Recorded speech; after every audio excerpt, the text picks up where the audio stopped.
Grand Prix.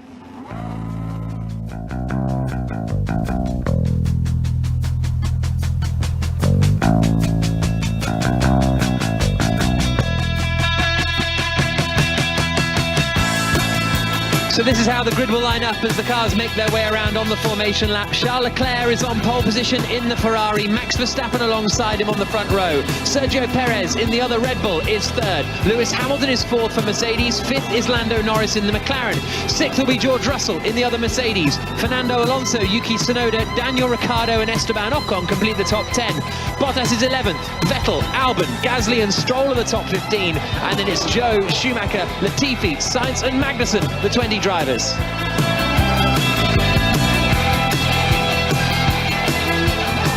So Charles Leclerc making his way around, and he is 38 points behind Max Verstappen in the championship, 25 points for a win. If Leclerc were to beat Verstappen today, he could trim that advantage from 38 down to 30 points with 10 races to go, and would be really getting into title contention after so many retirements and strategical problems this year, Leclerc. And that is part, Jack Aitken, of what plays into the feeling that it's going to be a long shot for him to win this Grand Prix, even though he's starting from pole. Yes, and even though he won the last race out in Austria, you do feel the momentum is with Max and Red Bull at this point in the season. So there's a long way to go, but they do need to really start chipping away at that gap. Max Verstappen is the sound you can hear just going down through the gears as he swings through the long right-hander. Huge grandstands full of French flags waving, supporting their two local drivers. Ocon starting in 10th and Pierre Gasly starting in 14th. Max Verstappen won this Grand Prix here last year with an overtake on Lewis Hamilton on the final lap of the race. Different strategies are going to come into play as well.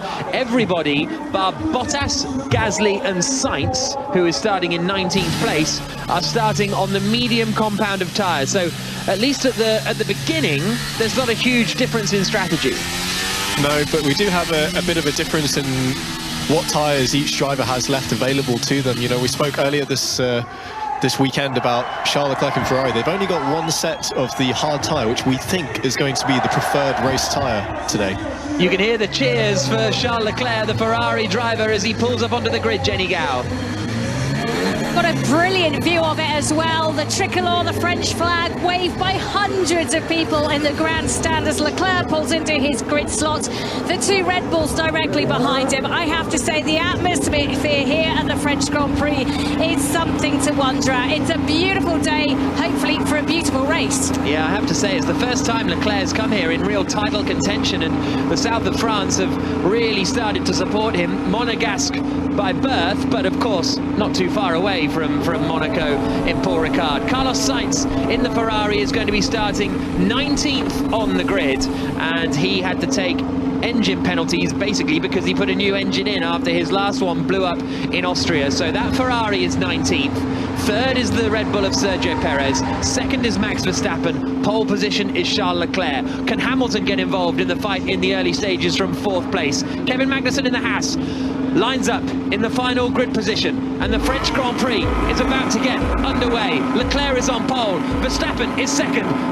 The lights go out, and it's a pretty decent start from Leclerc. Hamilton gets a good getaway as well. Leclerc is hugging the inside. Hamilton's got ahead of Perez, and he's going to try and get Max Verstappen down into the first corner. Verstappen looks to the outside, but Leclerc holds the lead. Verstappen is second. Hamilton is third. Perez is fourth. Up into fifth is Fernando Alonso. Russell is sixth. The McLaren of Lando Norris has lost a couple of places. The other McLaren of Daniel Ricciardo is on the attack, but the crowd are on their feet because Charles Leclerc has managed to hold the lead of the Grand Prix. Can Max Verstappen challenge him later around the lap? The two McLarens are going side by side. Norris still just holding off Daniel Ricciardo. Yuki Tsunoda, I think, has lost a couple of places at the start. An unbelievable getaway from Fernando Alonso. He started the race down in 9th position, and he's already got himself up into 5th. Now, Verstappen is close to the back of Leclerc. They come into the chicane, halfway along the Mistral straight, then get on the power out the other side, and up the second half of the straight, and this is where he has an opportunity to get through. A spin for Yuki Tsunoda in the middle of the pack. The Japanese driver started 8th on the grid after an impressive qualifying, but he's been spun around and is now down into last place. Leclerc holds the lead. Verstappen is second. Hamilton is in third. Alex Albon's trying to fight here with the Aston Martins, who've made good progress up the field, in particular Lance Stroll. Vettel is 10th, Stroll is 11th, so a lot of fighting has gone on in the mid-pack, and actually Carlos Sainz has only made up one place. He's only got ahead of Zhou, and he's fallen behind Kevin Magnussen, so not a good start for Sainz. Leclerc held the lead though, and Verstappen, right at the first corner, Jack Aitken, was under pressure from Hamilton. He got a good start, but Hamilton got an even better one. He's well known for getting a good launch off the line, and he challenged him but didn't want to risk it too much. He didn't want to dive in on the brakes when he had Charles Leclerc directly in front of him, taking crucial air and downforce off that front wing. So he just bided his time. The spin from Tsunoda looked like a clash with Gasly, no, sorry, not Gasly, Ocon in the other Alpine. They were fighting into turn 8, the chicane halfway down the Mistral straight, and just couldn't slow the car down in time with Tsunoda on his outside, and we're going to see a replay of it. He's nearly fully alongside actually as he goes into the braking zone, but just gets pinched to the curb a little bit, has a small snap of oversteer, and just clocks the rear left of Tsunoda, tipping him into a spin straight away. So it is Charles Leclerc leading the Grand Prix, Max Verstappen in second, Lewis Hamilton is third. Verstappen is fairly close to the back of Leclerc, he's within a second. The DRS will open at the start of the third lap, so if Verstappen is still within a second of Leclerc, he'll have the aid of the drag reduction system and will be able to close in on the Ferrari driver. That is the sort of magic 1 second margin that Leclerc needs to try and break. The other Ferrari of Carlos Sainz has got up to 16th place, Jenny Gao. Yes, and interesting, the guys who started on a hard tyre, that was Gasly, Sainz and Bottas. The warm-up here much harder on those hard tyres.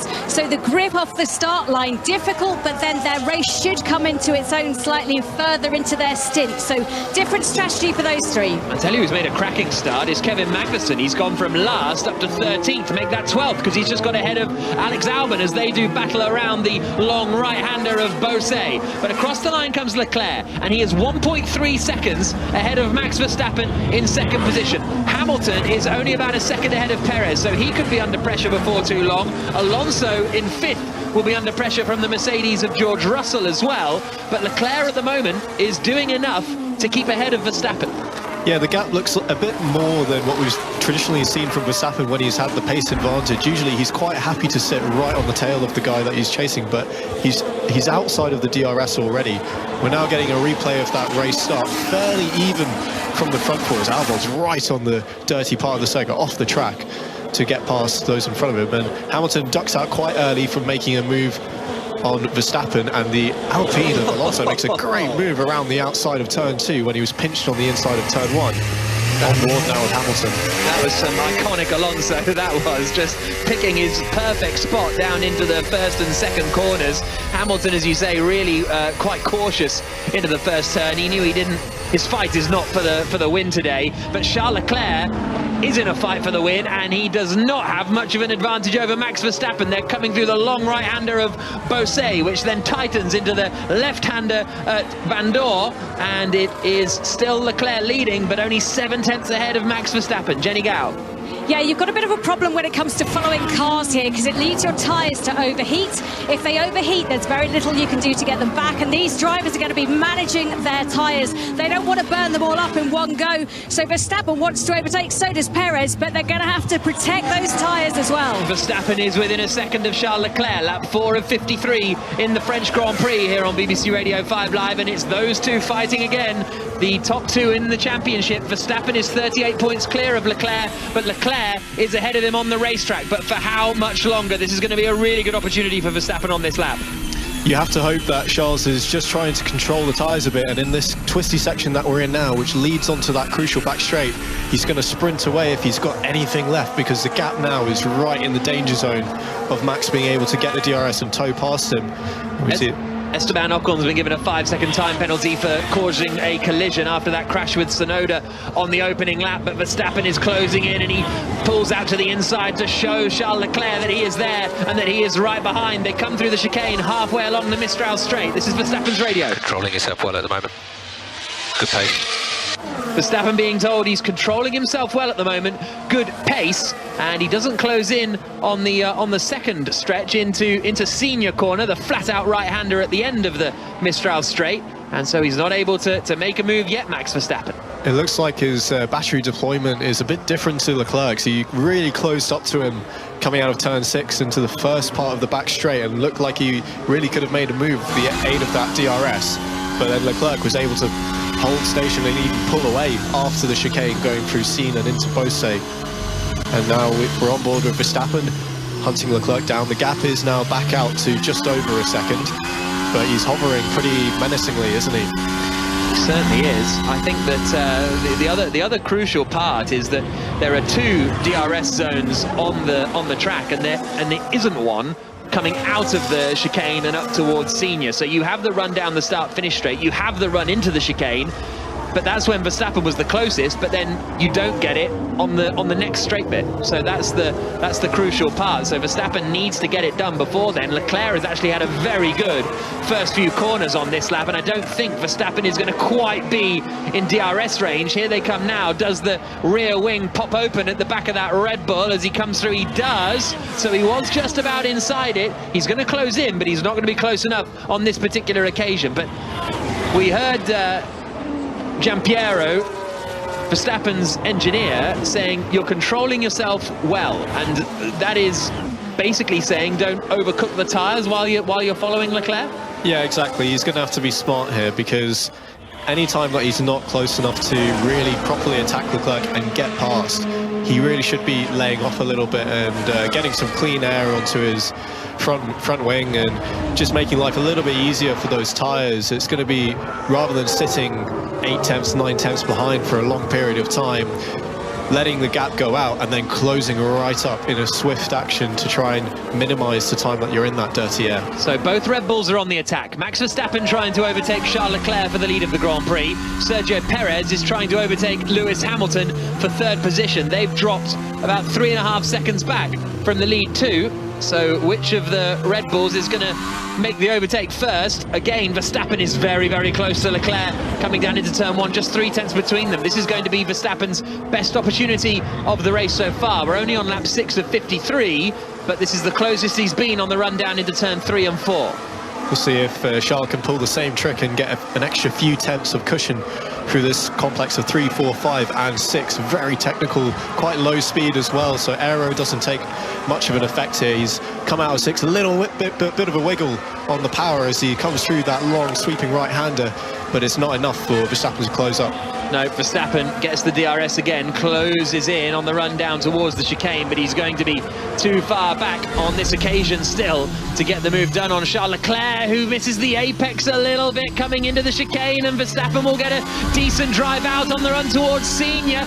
I don't think this is going to be enough to make a move, but it could be into Beausset. Verstappen is closing on the rear of the Ferrari. The 2 championship leaders swing into the flat-out right-hander. Leclerc covers the inside. Verstappen looks to the outside, but he won't be able to get all the way around the outside there. The Ferrari holds the lead, but Leclerc's looking a little bit scruffy at times. But it was great car positioning from Leclerc there. He knew that Verstappen was coming up on him, and he just covered the inside enough to encourage Max to take the outside line. Into Beausset, there are a number of lines that you can take, and we've seen a lot of overtaking in the junior categories this weekend there, with people diving up the inside, going into the second apex, but Max was just on the rear left quarter of Leclerc all the way through and couldn't do anything about it. So good defense there by Charles. Across the line to start lap 7 of 53. This is going to be an incredibly long, hot afternoon in the south of France for Charles Leclerc if he's to hang on to this race victory, because, as I say, Verstappen looks to have a really good amount of pace. We're expecting the pit stops to come starting in, well, depending on what strategy you're on, maybe 5 to 10 laps time. But Leclerc, how neat and tidy is he going to be this time coming through turn 5, gets on the power, and Verstappen, you can hear him waiting to then get on the throttle now, and he is a pretty similar distance back, and it was the error into the chicane really that cost Leclerc on the previous run. Let's see if he's able to keep it a bit tidier this time around as they come onto the brakes. There's almost a 20km/h difference in speed with the aid of DRS there between the 2 cars. Max is definitely in the superior car in the straight lines, but he's not been quite close enough, and we were on board with him through that first sector as he's not quite close enough again going into scene. Although he is gaining rapidly, gaining, and it's still going to be a car length between them as they turn into Beausset. And I was going to say, it looks like the tyres are starting to complain already a little bit on Verstappen's car. Lap 7 of 53. Charles Leclerc in the Ferrari leads the French Grand Prix in Paul Ricard. Verstappen is second. It's 4 seconds back to Lewis Hamilton in third, who got a great start, got ahead of Sergio Perez and is trying to keep Perez behind him. Russell has got back ahead of Alonso, so Russell's in 5th place. Ocon is in, Norris is in 7th, Ocon 8th, 9th for Ricciardo, 10th for Lance Stroll.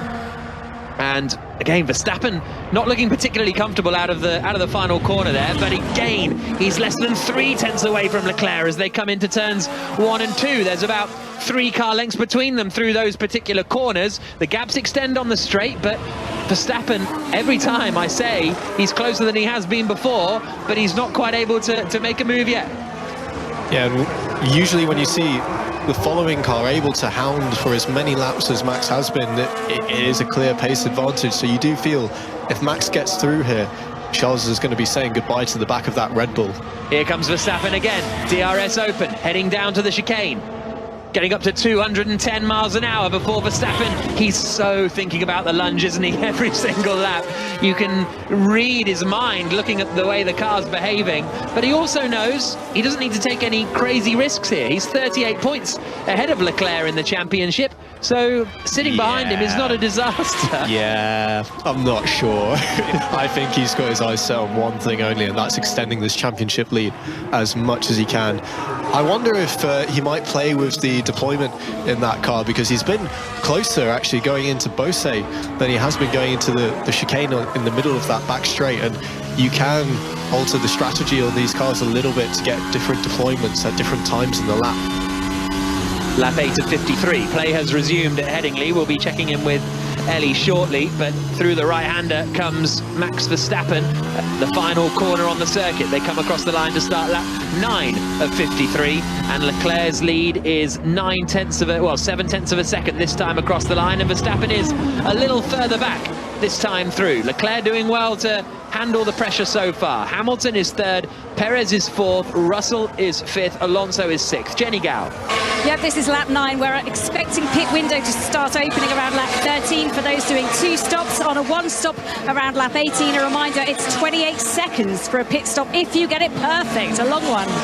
Yeah, and Magnussen actually is into the pits, so he is one of the first drivers to come in, which is quite interesting considering the progress he was making up the order from the back. It's a bit of a slow pit stop from the Haas team, 4.3 seconds, so lost a couple of seconds, and he's not quite able to well, we'll see whether he can capitalise now he goes out on the hard tyres, but that's certainly a very early commitment to a 2-stop strategy for Haas. Now, Verstappen still trailing Leclerc. They're right together again as they come up towards Senior, but I don't think he's going to be close enough for a move into the next right-hand corner at Beausset, and indeed he is not. And Hamilton has now pulled 1.8 seconds away from Perez, so I wonder if Perez has given up is not quite the right phrase, but it is kind of appropriate in that he's just deciding to save his tyres and settle down a little bit.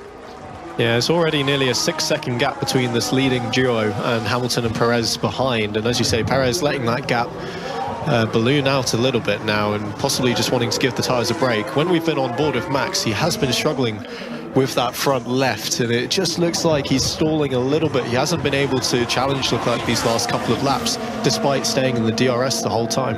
Lap 10 of 53, Leclerc leading, Verstappen 2nd, Hamilton 3rd, Perez 4th, Russell is 5th. Alonso, Norris, Ocon, Ricciardo and Stroll are the top 10. Vettel is 11th, and Carlos Sainz has got up into 12th position, putting pressure on the Aston Martins. Albon is 13th, Schumacher has just pitted in the other Haas, so both Haas is pitting early. Here's Sainz Radio. The pace is good, he was doing a good job. It doesn't feel that way, but okay.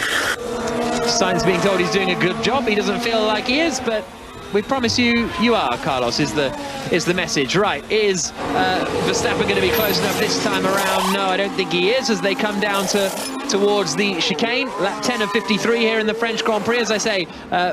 Well, actually, Verstappen's very, very close as he gets onto the brakes through the left and the right, and then on the power up towards Senior. There's a few overtaking opportunities on this circuit, and another one is coming into Beausset, but it just looks as though Verstappen is still a little bit too far back. So, as I say, play back underway at Headingley. Let's check in with Elio Oldroyd.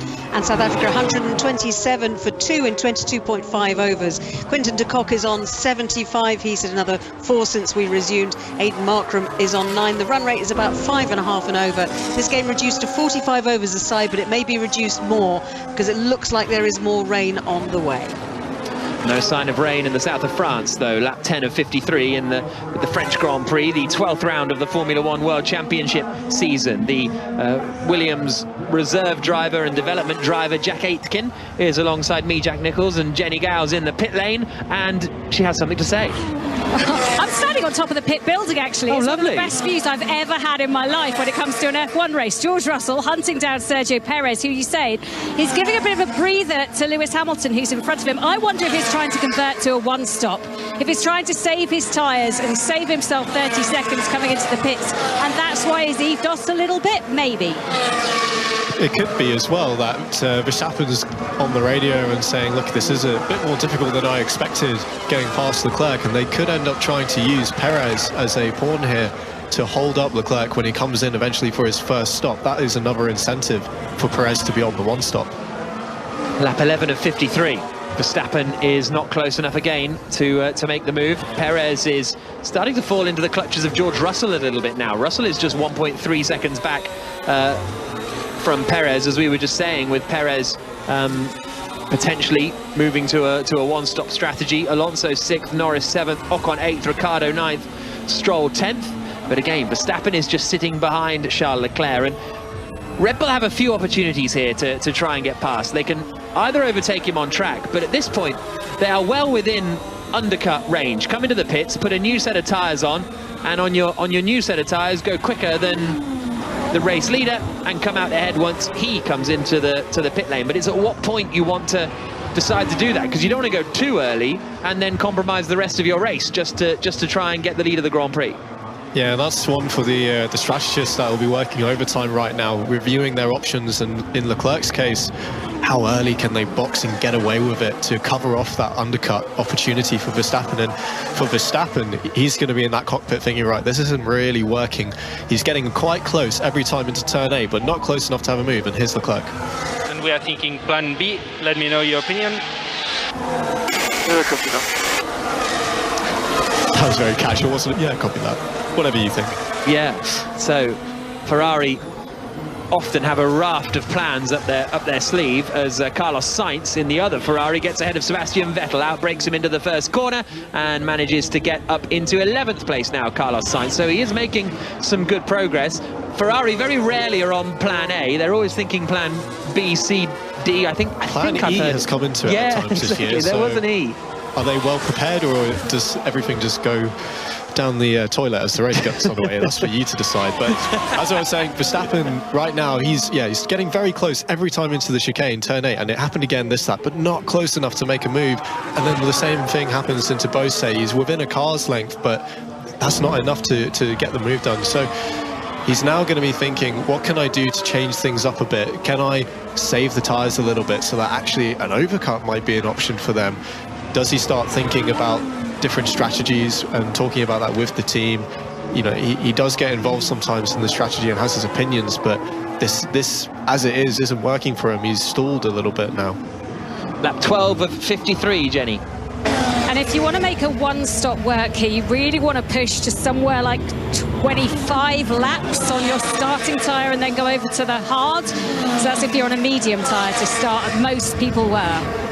Yeah, exactly. Half race distance approximately is what you're looking at trying to get to if you're doing the one stop. And we're on lap 13 of 53 at the moment. Verstappen has just dropped out of the 1 second window of Leclerc, that 1 second DRS phase, and I think that he won't have DRS now coming down the back straight. So that's the first time in the Grand Prix that Verstappen has dropped that far back from Leclerc. So maybe, as Jack Aitken was saying, they're now going to just be a little conservative for a few laps, Red Bull, and look after their tyres, because these teams are not only looking at their own tyres either, they're trying to work out what state Ferrari are in as well.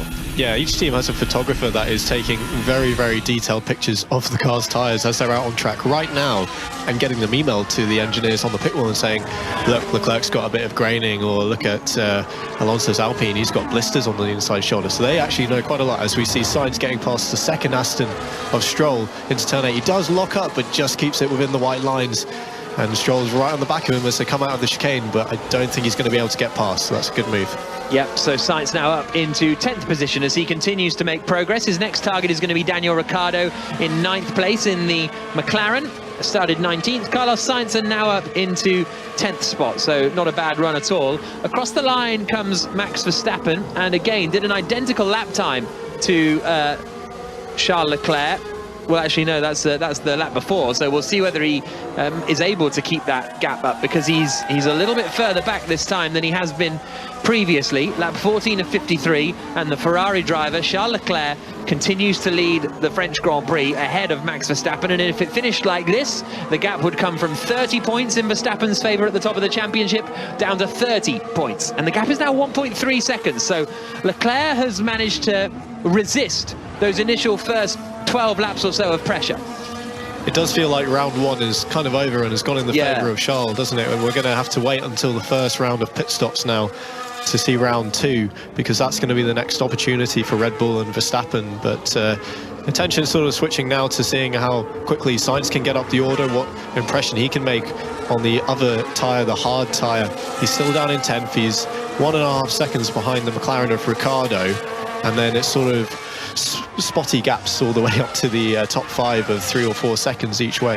Yeah, and the information that Sainz will be getting on this hard tyre will be quite useful for Ferrari, because they'll be putting Leclerc on that hard tyre at some point over the course of the Grand Prix. And okay, when Sainz started this race, he would have had a full tank of fuel, which would have made the car a lot heavier, and he's been driving in traffic, but the general characteristics there is something that they can learn on that, Jenny. Yeah, they're certainly going to be careful going out on their first lap. As we said at the beginning, these hard tyres take a while to get up to speed, to really warm up and be able to adhere to the track. So that first lap out is a little bit like being on ice, even though we're in the scorching hot temperatures. So they are going to have to be careful, but they're also going to have to push. And that will, marginally speaking, neutralise the undercut a little bit. Not completely, but if the hard tyres are struggling to get it to temperature, then it's harder. The undercut is not quite as effective. There's quite a big sort of ribbon of wear on the front right of Charles Leclerc's front right tyre there. They won't be too concerned with that, as the front right doesn't work as hard as the front left on this track, being a clockwise circuit. And that's likely going to be a bit of pickup. Might have had a bit of a lock-up somewhere that's prompted that, but the front left, by contrast, didn't look too bad, looked fairly clean. So I think he's done an all-right job of taking care of those tyres whilst also fending off the Red Bull of Verstappen. The gap is now up to 1.6 seconds. Leclerc ahead of Verstappen. Lewis Hamilton still running well in 3rd position. He's now 3 seconds clear of Sergio Perez, so having a pretty solid run this Hamilton. And it is Perez in 4th place in the other Red Bull. George Russell in the other Mercedes is in 5th position. Fernando Alonso is 6th in the Alpine. 7th is Lando Norris in the McLaren. 8th is Esteban Ocon in the other Alpine. 9th is Daniel Ricciardo in the other McLaren. And the other Ferrari of Carlos Sainz is running in 10th position. He's on the hard tyre, so he'll be going a lot longer into this race before making his pit stop than the leaders. The gap now up to 2 seconds then between Charles Leclerc in the lead of the Grand Prix and Max Verstappen in 2nd spot. It is Charles Leclerc, though, who is continuing to lead. His teammate Carlos Sainz trying to close in on Daniel Ricciardo. Fernando Alonso is able to keep quite well clear of Lando Norris as well. But do we think that Sainz is going to be able to get involved? The other issue, if Leclerc and Verstappen are thinking about pit stopping, they don't have any gaps. If they hear Sainz's radio.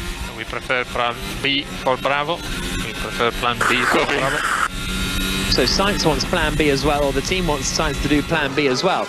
But 27, 28 seconds in the pits would bring you out in 15th or 16th position. Pierre Gasly 15th, Valtteri Bottas 16th. So there isn't any room at the moment for Leclerc and Verstappen to make their pit stops and not come out in traffic. So they kind of can't do the undercut yet, either of them.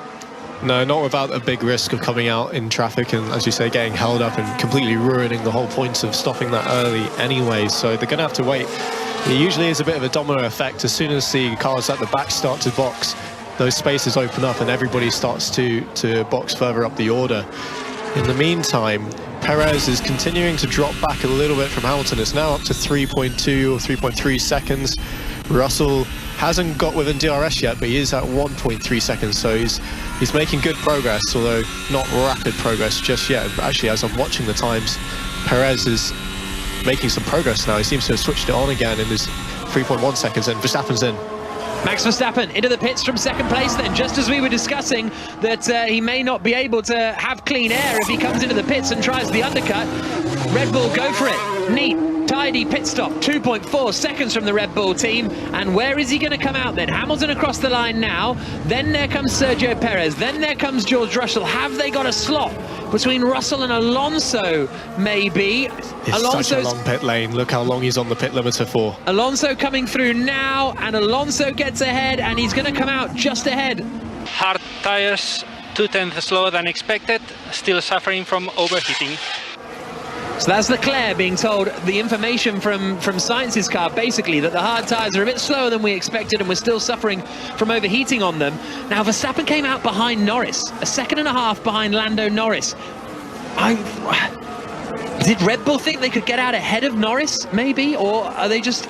this feels like a very interesting move from Red Bull. Verstappen is now down into 7th place. What do Ferrari do in response?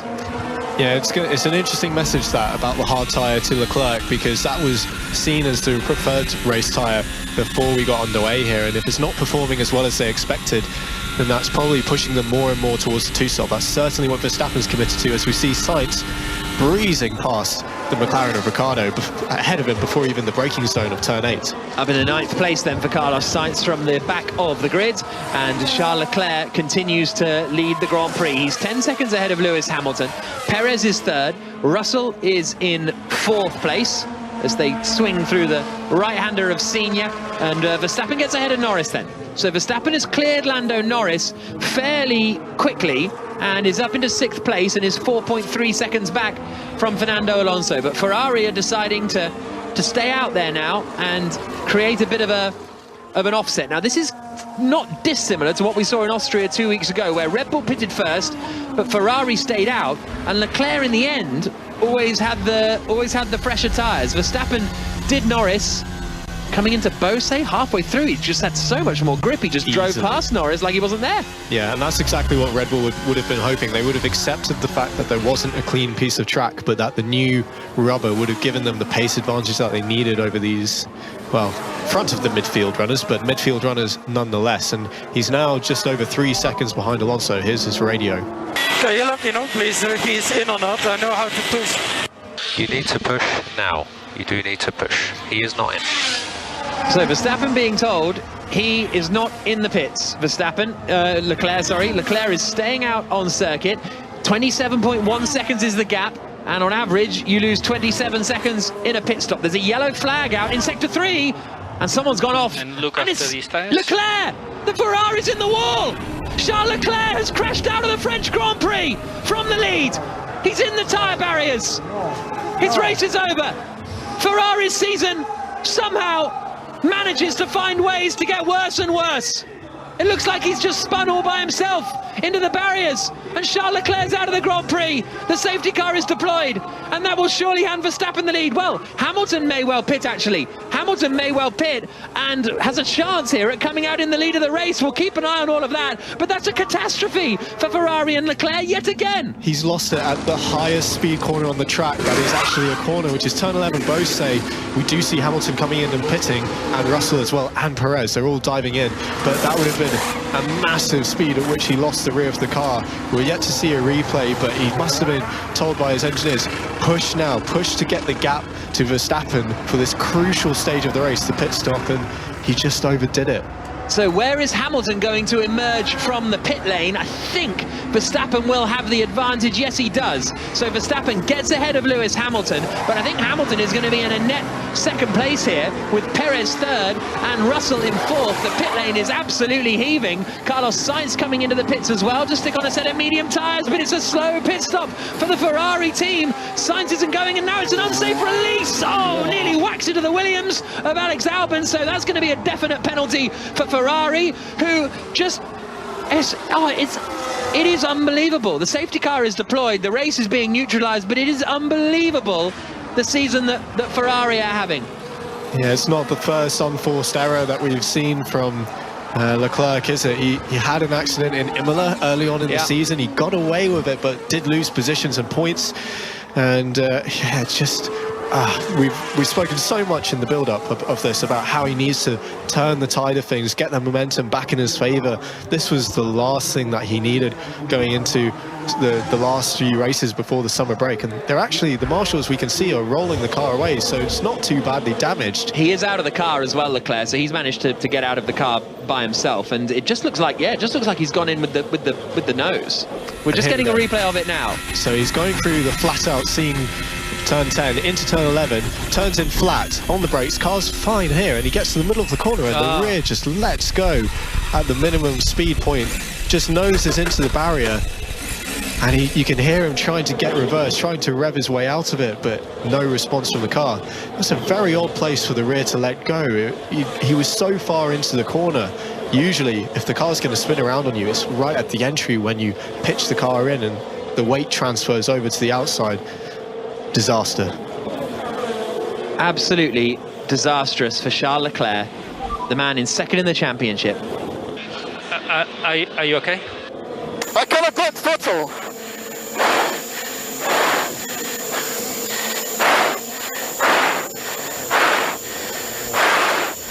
Now it's 0%.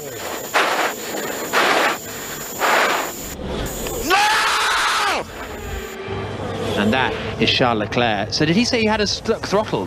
Did he say? He said, I can't go on throttle. And I think he was trying to get the reverse gear, because he probably knew that even if he had to change the nose, he could have kept going. And that was the desperation in his voice. I can't get the throttle.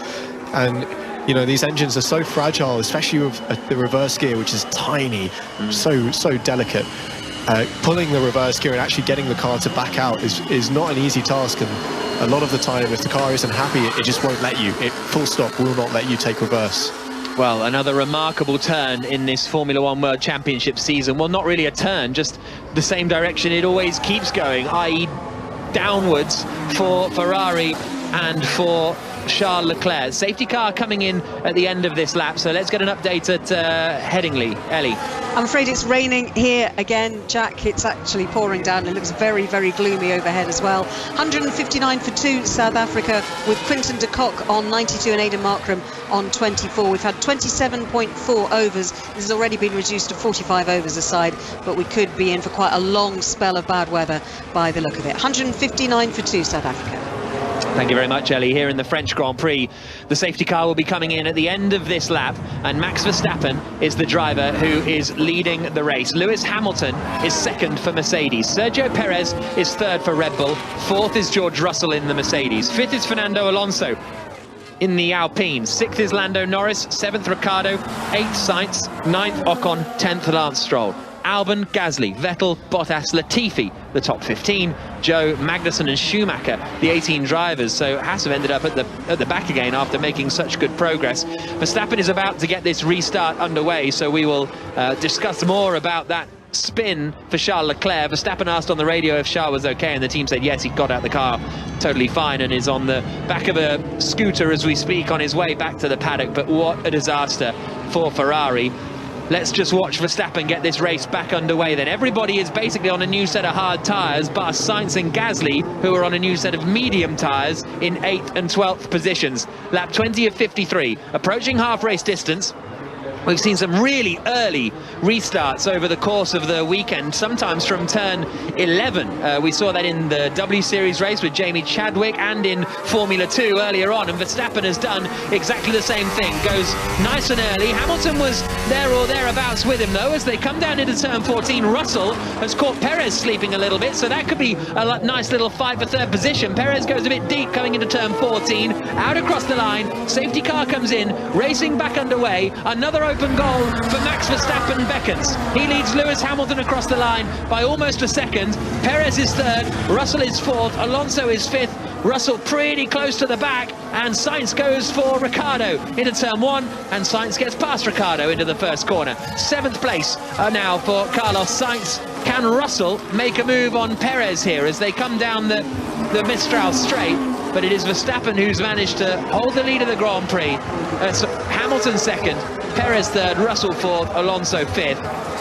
But that, well, we'll just watch them up the Mistral before we talk about Leclerc again, because Sainz, all of a sudden, his teammate at Ferrari, is right on the back of Lando Norris now. So that's going to be the next driver that Sainz will try and dispatch. That is his former teammate at McLaren. Sainz goes to the inside, and he's now up into 6th position. He's got a shot here at the podium potentially. Carlos Sainz running in 6th place. Jack Aitken, the Williams development and reserve driver, is alongside me, Jack Nichols, and down overseeing it all is Jenny Gow. Thank you. Just a reminder, if it ended like this with Verstappen leading, no points for Leclerc, 63 would be the advantage for the Red Bull man, the biggest lead he would have so far this season. It would be a whopper to overturn. Yeah, and he'd probably he might even get up to 64 if he pinged in a fastest lap as well. I mean, just unbelievable. I've but barely ever heard a racing driver quite that distraught on the radio. It was quite something. Well, he knows what it means. Yeah. He knows what it's costing him. You know, that 63 points deficit that we're talking about is huge. You know, it's changing the complexion of the championship as if it wasn't bad enough already for Ferrari, and it was his own mistake, and that's the worst.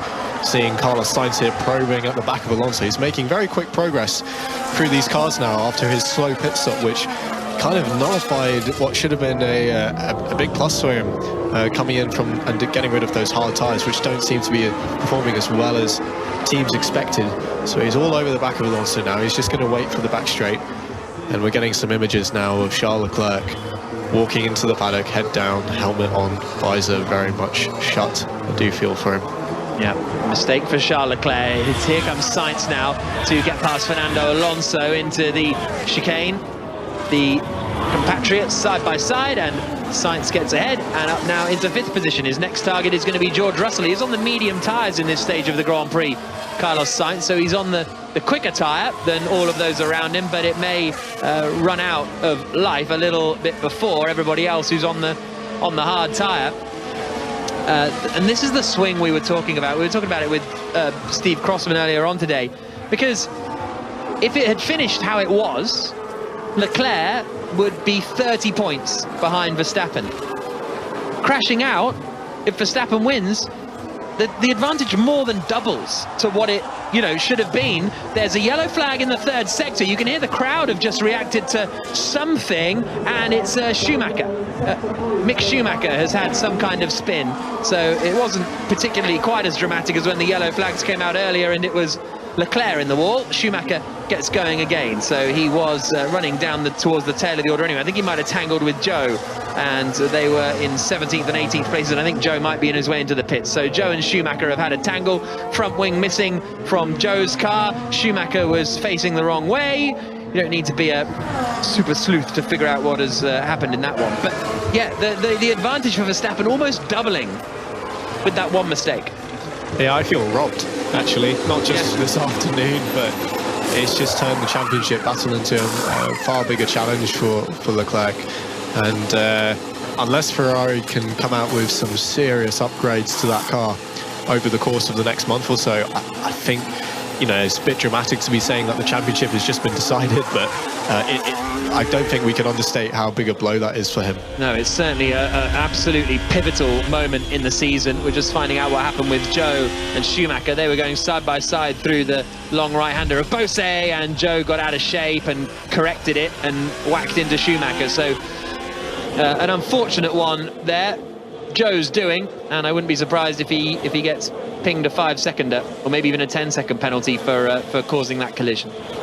Yeah, he just understeered into that second apex where he was trying to cut underneath the Haas of Schumacher, which is a move we've seen many do this weekend, and we've also seen almost exactly that accident play out in some of the junior categories. And unfortunately, you would say that's a little bit of the inexperience showing for Joe. They didn't quite expect the corner to tighten up as much as it did. It just clipped the rear of Schumacher, but both continuing, both still in the race at least. So Verstappen leading the Grand Prix, 2.6 seconds ahead of Lewis Hamilton. And then it is less than a second from Hamilton back to Perez and from Perez back to Russell. So this fight over second place is going to be a lot of fun in the second half of this Grand Prix. Sainz has now been given a 5-second time penalty for an unsafe release, which is pretty much a slam dunk from earlier on. But yeah, we are expecting as Hamilton and Russell are both really fighting the Mercedes. Hamilton locked up into the final corner. Russell was correcting it and trying to hold slides coming out of turn 6. But the second half of this race, Jenny, is going to be interesting, especially in this battle for second. They're all on the hard tyre at the moment. Well, exactly. Sainz has, okay, a 5-second time penalty. He may well have to come in and pit, but maybe everybody has to come in and pit anyway. Sainz is the only one with a real free choice of tyres when he comes in. He had 2 mediums and 2 hards when he started this race available to him. Verstappen has 2 hards, 1 medium coming into this. He's used his hard, that's on the tyre now. He's used his medium, so he only has another hard to go to, which we've already heard isn't working as well as people would like. So there's going to be a real conundrum as to what people do and how they make the most of it coming forward. But it's like last year all over again, isn't it? This is Red Bull versus Mercedes. Who would have thought that? Yeah, absolutely. Just seen a couple of... I couldn't quite work out what the delay was initially for Carlos Sainz, but then when they did release him into the path of Albon, honestly, that was a really, really unsafe release. Sometimes unsafe releases are a bit close. If Albon hadn't been quite so sharp, that would have been a bit nasty. The delay was almost twofold from what I could see. It was a slow stop in the sense that there was a delay on the rear left corner. And then when they eventually resolved that and lifted the lollipop to give him the signal to go, at which point it was probably still a safe release, he was still up on the rear jack. So he let the clutch out and the rear wheels just started spinning in the air. And of course had to let him down, try again. And at that point, Albon was steaming through and had to fully lock up on both front wheels to avoid a collision. That 25 of 53. Verstappen leading the Grand Prix, 2.8 seconds ahead of Hamilton, and should be fairly comfortable now for the remainder of the race. But Hamilton, who has not finished higher than 3rd so far this season, he has 4 third-place finishes, is suddenly running in 2nd spot. But Sergio Perez is right behind him by a second.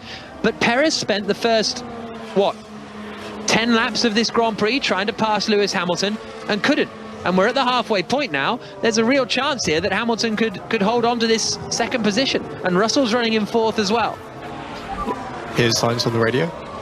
Unfortunately, we have a 5-second stop and go penalty. We're serving at the next pit stop. It's not stop and go. It's 5-second penalty. Yeah, sorry, 5-second penalty. It's just stuff like that where anyway, you don't want to hate on Ferrari too much, but it's not a 5-second stop and go penalty, you know? And they tell Sainz that, and Sainz is like, no, guys, it isn't. And they're like, oh yeah, you know what we meant. You've got to be crystal clear in these situations. But anyway, Sainz is at least looking rather quick. He's about to join this battle between the 2 Mercedes and Perez. He's only 1.1 seconds away. I am quicker than these guys, you know? Yeah, we are quicker. We are in the race. Sainz saying, I'm quicker, so let's do it. And he'll reckon he can clear, I mean, maybe all of them, potentially, and then pull 5 seconds, and then not lose any ground. Ultimately is the kind of theory. He will serve that time penalty in the pit stop, so he will come into the pits and then they'll have to wait 5 seconds before they can change his tyres, and then, as it's Ferrari, wait 5 seconds probably before they let him out again. But nevertheless, that's a bit too flippant of me. I do apologise. Don't be mean, Jack. Yeah, I know, that was unnecessary. Yeah, exactly. I think what I say on 5 Live is the least of Ferrari's concerns this afternoon. Lap 26 of 53 in the French Grand Prix. Charles Leclerc, who started from pole position, has crashed out of the lead of the race. That means of his 7 pole positions this year, he's only been able to win 2 of them. And in fact, of his 16 career pole positions, he's only able to win 5 of them. It's a remarkable strike rate really for poles to wins, and the wrong way around from what he would like. I do think it's more of a reflection of his ability in qualifying rather than any lack of ability in the race. Agreed. But yeah, and the car that's underneath him as well. Of course, but it's not a statistic that you want associated with you. So that's a shame. So Zhao getting a 5-second penalty for that clash with Schumacher in the end, which we all think is justified, I think. Sainz now really closing up onto the back of Russell and going into turn 1. He's poked his nose out, but no serious attempt at a move just yet. He's going to line him up going onto the back straight where the Ferrari has looked quite quick, and the Mercedes doesn't look to have the same straight line advantage that the Red Bull does. And he's staying nice and close through turn 3 into turn 4. The very, very slow right-hander of turn 5. Still about half a second back, and it's all about getting a good exit here, good traction. And he does that, but not the closest. Is he going to be able to do this? I'm not sure he will. 0.6 of a second behind. DRS opens for Carlos Sainz, but he doesn't really gain much on Russell. Russell is in the slipstream of Sergio Perez as well. That'll be helping him a little bit. Sainz is so much later on the brakes coming into the chicane, but Russell's traction looks pretty decent. There's also quite a queue forming behind Fernando Alonso. Whether it's a queue or whether just the rest of the gang are not on the pace of those in front, and so they're all kind of running at similar paces, but Alonso looks to be holding up the rest of the pack behind. The official term is the Alonso train, is it not? He's doing it again, I think. He's seen that he doesn't have the pace of these top 5, and I think he'll just be trying to control his pace now, as I also think Verstappen is, because he's holding a gap of around 3 seconds, just over that, over Hamilton in second place, but he's looking quite comfortable. And I'm sure that if Sainz starts to make serious progress on the few in front of him, he will open that up. Okay, last lap, Norris did a 39.3, gained a little bit in sector 3. Yeah, no problem. I want them very close to me to kill the tires. Copy that, mate. Just keeping you posted. Okay, so Alonso saying, I want to keep them close to me so that they kill their tyres. That's El Plan this afternoon. Lap 28 of 53. We were talking about Leclerc's pole ratio earlier on. Just 2 wins from 7 poles this season. The pole ratio, the pole to win ratio you want is that of Jack Aitken in Formula 2. Oh, do tell me. 0 poles, 4 wins, right? That's not what I was hoping for. you had a front row start once, I think. Yeah, that's right. I didn't manage to secure a pole. Thanks for reminding me. It wasn't meant to be a criticism. Well, that's great. That's the way round. You got all the points. Yeah, it's very true. The points are in the race. When it mattered. Mr. Sunday. Mr. Sunday. Anyway, moving on swiftly. We're not here to talk about me. No, but if you want to watch Jack Aitken race, you can next weekend at the Spa 24 Hours. Oh, well, thank you. No worries. Jenny Gao. Yes, I was just thinking about Charles Leclerc. Everybody's gone to Ferrari just to get a glimpse of him now that he's out of the race. There is a helicopter I saw coming in this morning whilst I was queuing to get to the circuit that goes from here directly to Monaco. If I was Charles Leclerc, and I know it's against the rules, I'd be getting on that helicopter and not coming to speak to the world's media right now. Yeah, well, come on. Yeah. I think, personally, as a driver, when you're in those situations, yeah, it's the last thing you want to do.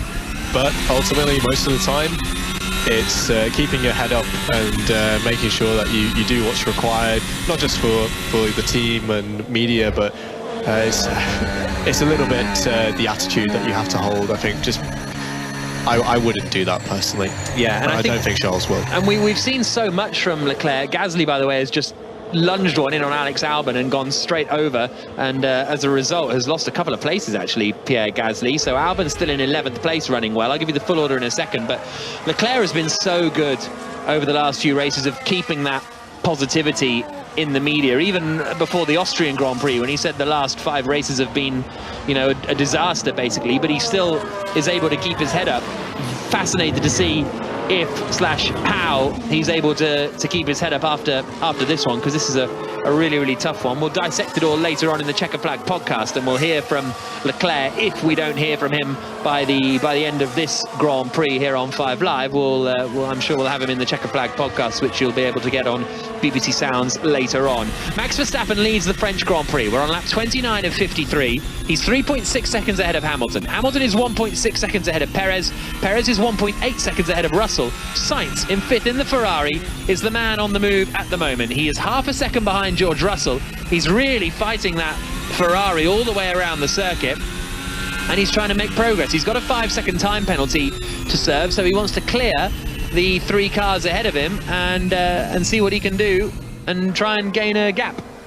Yeah, he's having a little bit more trouble than I expected in getting past Russell. He's now well and truly in the DRS of Russell has been for a few laps, but he's having the same issue that Verstappen had earlier on with Leclerc, that he gets quite close into the chicane and into Beausset turn 11, but he's not been close enough to actually stick one up the inside yet. So it's his pace advantage doesn't seem to be as strong as I thought. But the gap back to Alonso is nearly 10 seconds. So these top 5, they can squabble amongst themselves as much as they like, and there isn't really any threat from behind. Hamilton's just at the fastest first sector of anyone on this lap, 4 tenths quicker than Perez in the first third of the lap alone. Verstappen also set the fastest lap of the race last time through. Russell got a little bit more scared about Sainz this time, so covered the inside a little bit, and that's going to compromise him all the way through. That was an interesting defense from Russell, and it's going to lose him the place. Here now comes Carlos Sainz to the outside on the run up towards Senior. He got a bit of slipstream, got the overlap. Hey, we're going side by side, are we?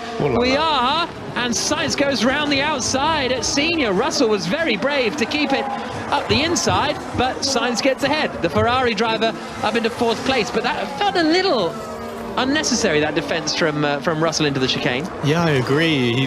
Sainz wasn't a lot closer than he has been in previous laps, and we're going to get an onboard of it now. Still a car length or so between them going into the braking zone, but Russell covered it nonetheless. That puts him wide going into turn 9. Carlos takes the cut back, gets a good exit, and just sits in the slipstream and pulls to the outside going towards Scene, which is a flat out corner, puts George on the dirt, and the dust intimidates him, just edging towards him as they get to the corner and clean around the outside, no problem. So Carlos Sainz now up into 4th place. Max Verstappen leads. Hamilton is 2nd, Perez is 3rd, Sainz is 4th, Russell is in 5th, and that delay for Sainz behind Russell will also have helped Russell's teammate Hamilton, who's still running in 2nd position. Kevin Magnussen is under a lot of pressure from Pierre Gasly in 14th position. Now, we saw Gasly lose a couple of places when he tried to attack Alex Albon earlier on.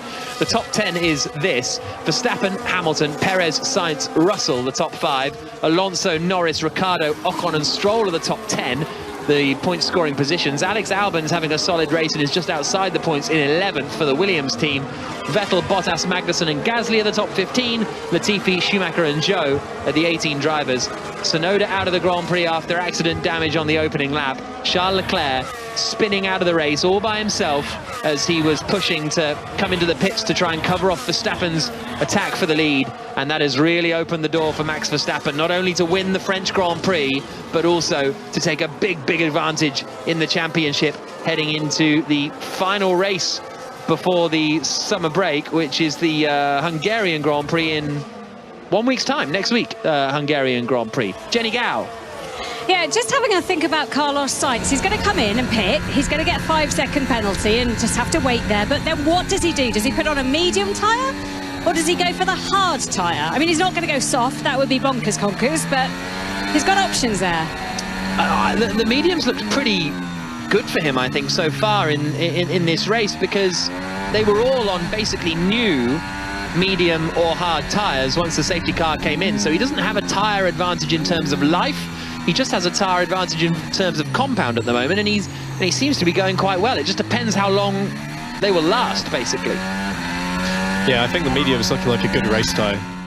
So George Sainz likely will try to get to the end if he stops. He doesn't feature in our race. So I couldn't quite work out what he meant there. Sainz won't stop again? I can't believe that would be the case on the medium. I'd be very surprised. Yeah. I think what he was suggesting was... Well, I don't know, actually. No, that's okay, quite confusing, fine. Isn't it? Yeah, I was really baffled by that message. I'm glad I wasn't the only one. Well, lap 32 of 53. Unless he's saying, don't worry about Sainz because he'll be too far gone or something like that. Not sure. maybe it was just a bit of a pep talk for Russell. Don't feel too bad about losing that position. Jenny? Yeah, I was listening to that, and it sounded like he was saying that he's got to stop again, so he won't be in our race. But if he doesn't stop, he won't be in our race. So either way, don't worry too much, because he's not in our race. But does Russell not have to stop again, we don't think, then? Is that what we're saying? That everybody who pitted behind the safety car doesn't have to stop again? I mean, I'd be amazed if they can make it that far, but maybe they can. They're on the hard tyre, aren't they? Yeah, and we were in the pit window, because that's why Leclerc put it in the wall, because he was about to pit. So I guess the very beginning of that pit window. So maybe with the safety car coming out. Sorry, Hamilton just had a huge moment coming out of turn 2. The rear end sliding around, and he had to save it, bounce over the curbs on the exit. That was what a save that was from Hamilton. Verstappen leading the race. Hamilton is in second. He's 5.6 seconds back now from Verstappen. Perez is not doing much on the back of Hamilton, and actually Sainz is not doing much on the back of Perez. Last lap he was 0.4 quicker, so the gap comes down to 2.2 seconds, but it's not making a huge amount of progress at the moment, the Ferrari driver. No, and Verstappen is finally starting to stretch his legs. He's brought the gap out to Hamilton to around 6 seconds. Just shortly after Hamilton did a purple sector 1, as if to say, you get back in your box, son, you're not having this. And he's really putting it out of reach for the Mercedes drivers. But yeah, it's a bit of a stalemate behind between Hamilton, Perez, Sainz and Russell, not making a lot of progress, any of them. Lap 33 of 53, 21 to go, so we are about 2/3 race distance, and there is a lot of fighting going on in the midfield, but everybody's sort of in a train. That Alonso train, meanwhile, has his advantage has gone up to 1.8 seconds to Lando Norris in behind. Pierre Gasly's trying to make way up the order using those mediums after his moment with Albon earlier on, but is unable to get ahead of Kevin Magnussen at the moment. I feel a bit sorry for the Haas team, actually, because they made a nice, well, I don't know if it would have been nice, but an aggressive early move to come into the pits and try and undercut their rivals, but that was just before Leclerc put it in the barriers. So they were going nice and aggressive, having started towards the back.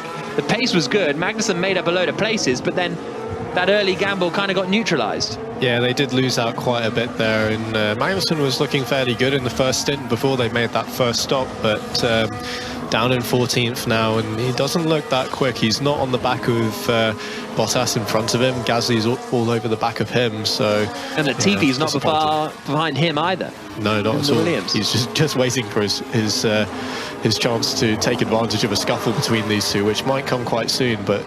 Yeah, the Williams not having a bad race. Like you said, Alex, just outside of the points. So if there is some fighting towards the end of the race in that Alonso train that he's a part of, then he could capitalise. Here's George Russell's radio. So Sainz 3 ahead, we think his tyre will start to drop from onwards. Russell being told, we think that was a bit more easy to understand. We think Sainz's tyres are going to start going away from now onwards, because he's on the medium tyre, Russell is on the hard tyre, so slower, but in theory, Russell's tyres will last longer. That last lap from Carlos Sainz, he chipped away 0.3 of a second at Sergio Perez. So the gap's down to 1.6 seconds. And this is the kind of scenario for Sainz where he doesn't want to get stuck behind Perez. He's almost better. And that Alonso train hold-up is going to be quite interesting if these front runners are going to stop a game, because at the moment, it's not going to be long before certainly Verstappen is able to clear them if he pits. But if you pit and come out behind that train, you're in a world of pain, especially for Sainz, who is out of sequence really with everybody else's pit stops. Yeah, that may well have been the catalyst for Verstappen's little injection of pace over the last few laps, just trying to clear that window to make sure that if he does want to do the two-stop, he has the breathing space to do so. But Sainz could be stuck in a bit of a rock and a hard place. 0.3 advantage over Perez is probably not enough to clear the Red Bull at this stage. Esteban Ocon is very close to the back of Daniel Ricciardo, just half a second between them as they fight over 9th and 8th positions. The top 4 remain Verstappen, Hamilton, Perez, Sainz. Top 5 includes Russell. Then it's Alonso, Norris, Ricciardo, Ocon and Stroll, the top 10. Ocon has DRS at the moment to try and get Daniel Ricciardo coming down into the chicane. Ricciardo covers it off nice and early. Ocon later in the brakes, and he might be able to do the Sainz manoeuvre here. Gets on the power, not quite as cleanly as Sainz managed. Ocon in the blue Alpine chasing the orange McLaren towards the flat-out right-hander at Senior. He's in the slipstream. Quite a lot of flex on that front wing as it moves around. Does Ocon go for it into Bose? He does not, because Ricciardo manages to cover the inside. Mistake from Ocon. Just gets a little bit out of shape, and that drops him a little bit further back from Ricciardo, so he'll have to do the attack all over again. Yeah, he was thinking about trying to do the cutback on Ricciardo through the first part of Bose, because he was quite close to the braking. Started on the outside and then wanted to cross over to take the inside line for the second apex of that very long right-hander, but as he got into the dirty air and crossed the rear of the gearbox of Ricciardo's car, he lost all of the load from his Alpine and just had a little bit of a wiggle, which sent him all the way back to the outside. So no dice, but he was certainly close enough to be having a look, and he's staying close to him now. Good fight in the midfield here, Jenny. Yeah, it's brilliant. This is the battle for fourth in the championship as well. McLaren versus Alpine. Stroll, Team Radio. And Lance, we need to be careful with the chin. Yes, leave me alone. Stroll, his usual chirpy self. Careful with the what? What was he saying? He said with the chin? I heard chip. Chip. But I don't know why they're being careful with chips. Jenny. You must be hungry if you're hearing chips. What did you McLaren, hear? I think I heard chin, but that doesn't make any sense. It might be referring to the floor of the car, but that's all I can think of right now. Oh, there we go. Yes, McLaren versus Alpine. It's the battle for fourth in the championship. Oh, for goodness sakes, Hamilton. Is anyone else having deck? Yeah, just commenting about that. Looks like last couple of laps, seeing it on a lot of cars. So win. Hamilton being told that the other cars are struggling a little bit with their tyre degradation, and that suggests to me that Hamilton is. Do you want one more chance at this comment, Jenny? Do it. They're both on 81 points, McLaren and Alpine. As things stand, Alonso 6th, Ocon 9th. They'd get 10 points. Norris 7th, Ricciardo 8th. By my counting, they'd get 10 points. So it would be stalemate. They'd both be on 91 points, both in the battle for fourth place, and both desperate to beat each other. And it's quite personal between them, I can tell you that much. Yeah, fascinating stuff in that fight in the Constructors' Championship. I think I've just got chips on the brain from, it was all Steve Crossman was talking about for, what, an hour and a half of build-up this afternoon. All he seemed to talk about was chips and whether they were cold or hot. Need some better content than that on your Sunday afternoon, don't you? But anyway, Verstappen is leading the Grand Prix, 7.2 seconds ahead of Lewis Hamilton in third. Perez in second. Perez is in third and is now under pressure from Carlos Sainz in fourth position. So this is the closest Sainz has been, is within DRS range, 0.6 back from Sergio Perez. There's a renewed challenge from Sainz just after a lot of the teams have been discussing deg, even on with their drivers on the hard tyre, and Sainz, of course, on the medium. So he seems to be doing quite well here. It looks like Ferrari may well have done what we talked about and made a step forward from their race simulations that they did in FP2 on Friday, and they seem to have a better race car today. So he's got something to fight with. Yeah, absolutely. Lap 37 of 53. Sainz running in fourth place at the moment, trying to close in on Sergio Perez for third position. And those two, as far as the Drivers' Championship is concerned, are currently separated by less than 20 points. So a result here for Carlos Sainz ahead of Perez would chip away that gap in the fight for third position. Yeah, everyone must be struggling with the left front. Okay, understood. Verstappen saying everyone must be struggling with the left front.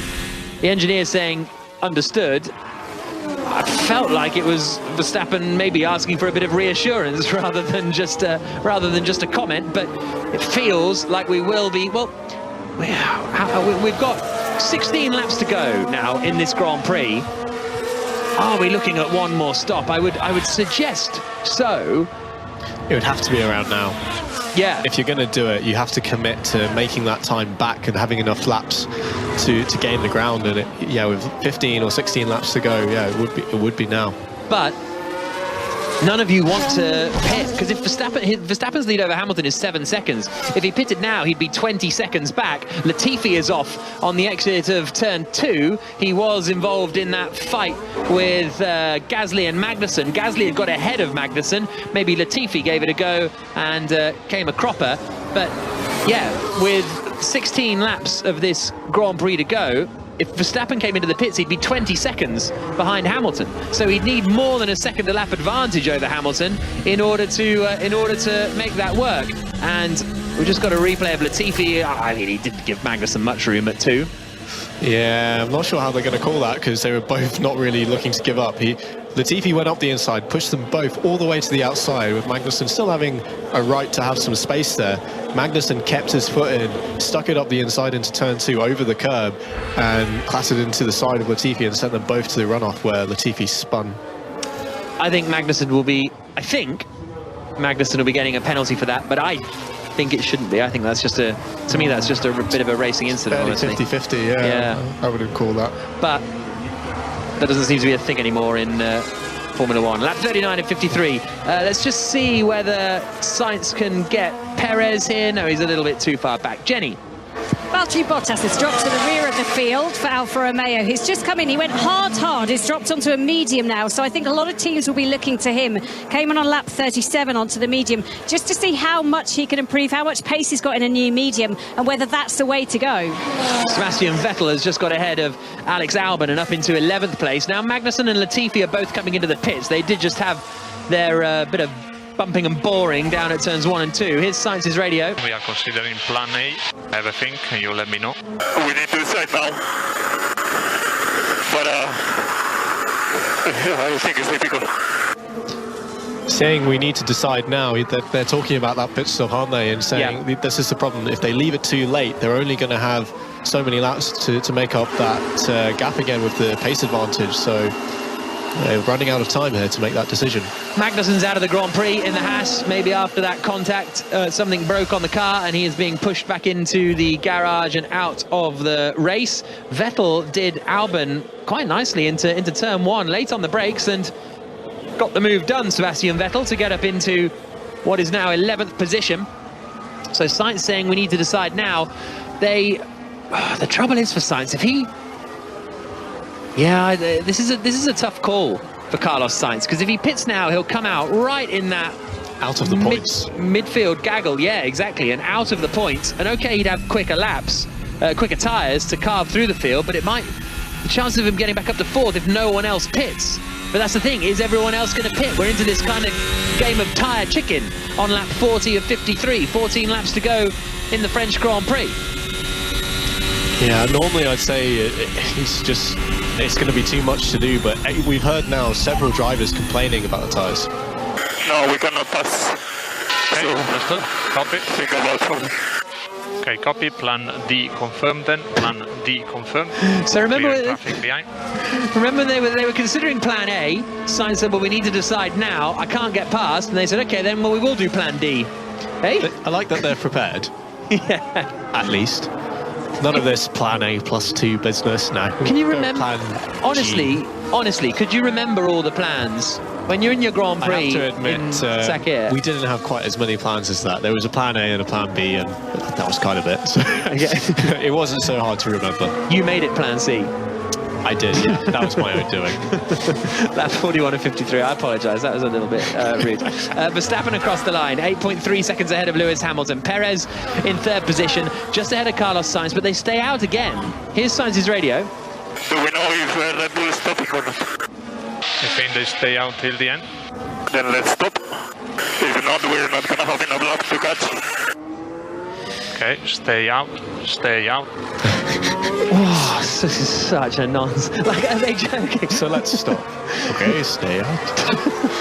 It's honestly baffling sometimes, this the radio communication. But yeah, so Perez, Sainz saying, well, let's stop them, because even if he'll be able to get back ahead of Alonso and up into a net 5th position, because if it finishes like this, then he will have the 5-second penalty. Now he's forced Perez to go defensive here, as Carlos Sainz, through the left and the right, and he should be able to get the drive out of the corner and do exactly what he did to George Russell. So Perez has fallen into the Russell trap a little bit.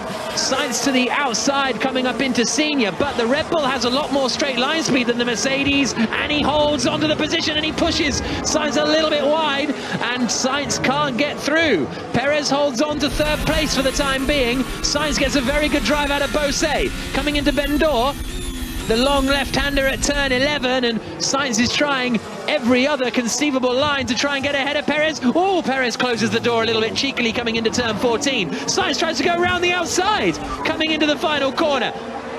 Box, Carlos, box, speed confirmed. Not now, not now, not now. And now Sainz managed to get ahead, but now the side-by-side, because Perez is coming back at him down the start-finish straight. Sainz has the DRS though and manages to hold the place coming into the first corner. Carlos Sainz, great racecraft, manages to get him into third position, but as he's going side-by-side with Perez, the team are telling him to come into the pits. I mean, for God's sake, are they not watching the screens? You have the onboard of your driver as you're doing this, and not only was it bad time for your brilliant commentary, Jack, well done, by the way, it was badly timed for Sainz. He was in the middle of a battle.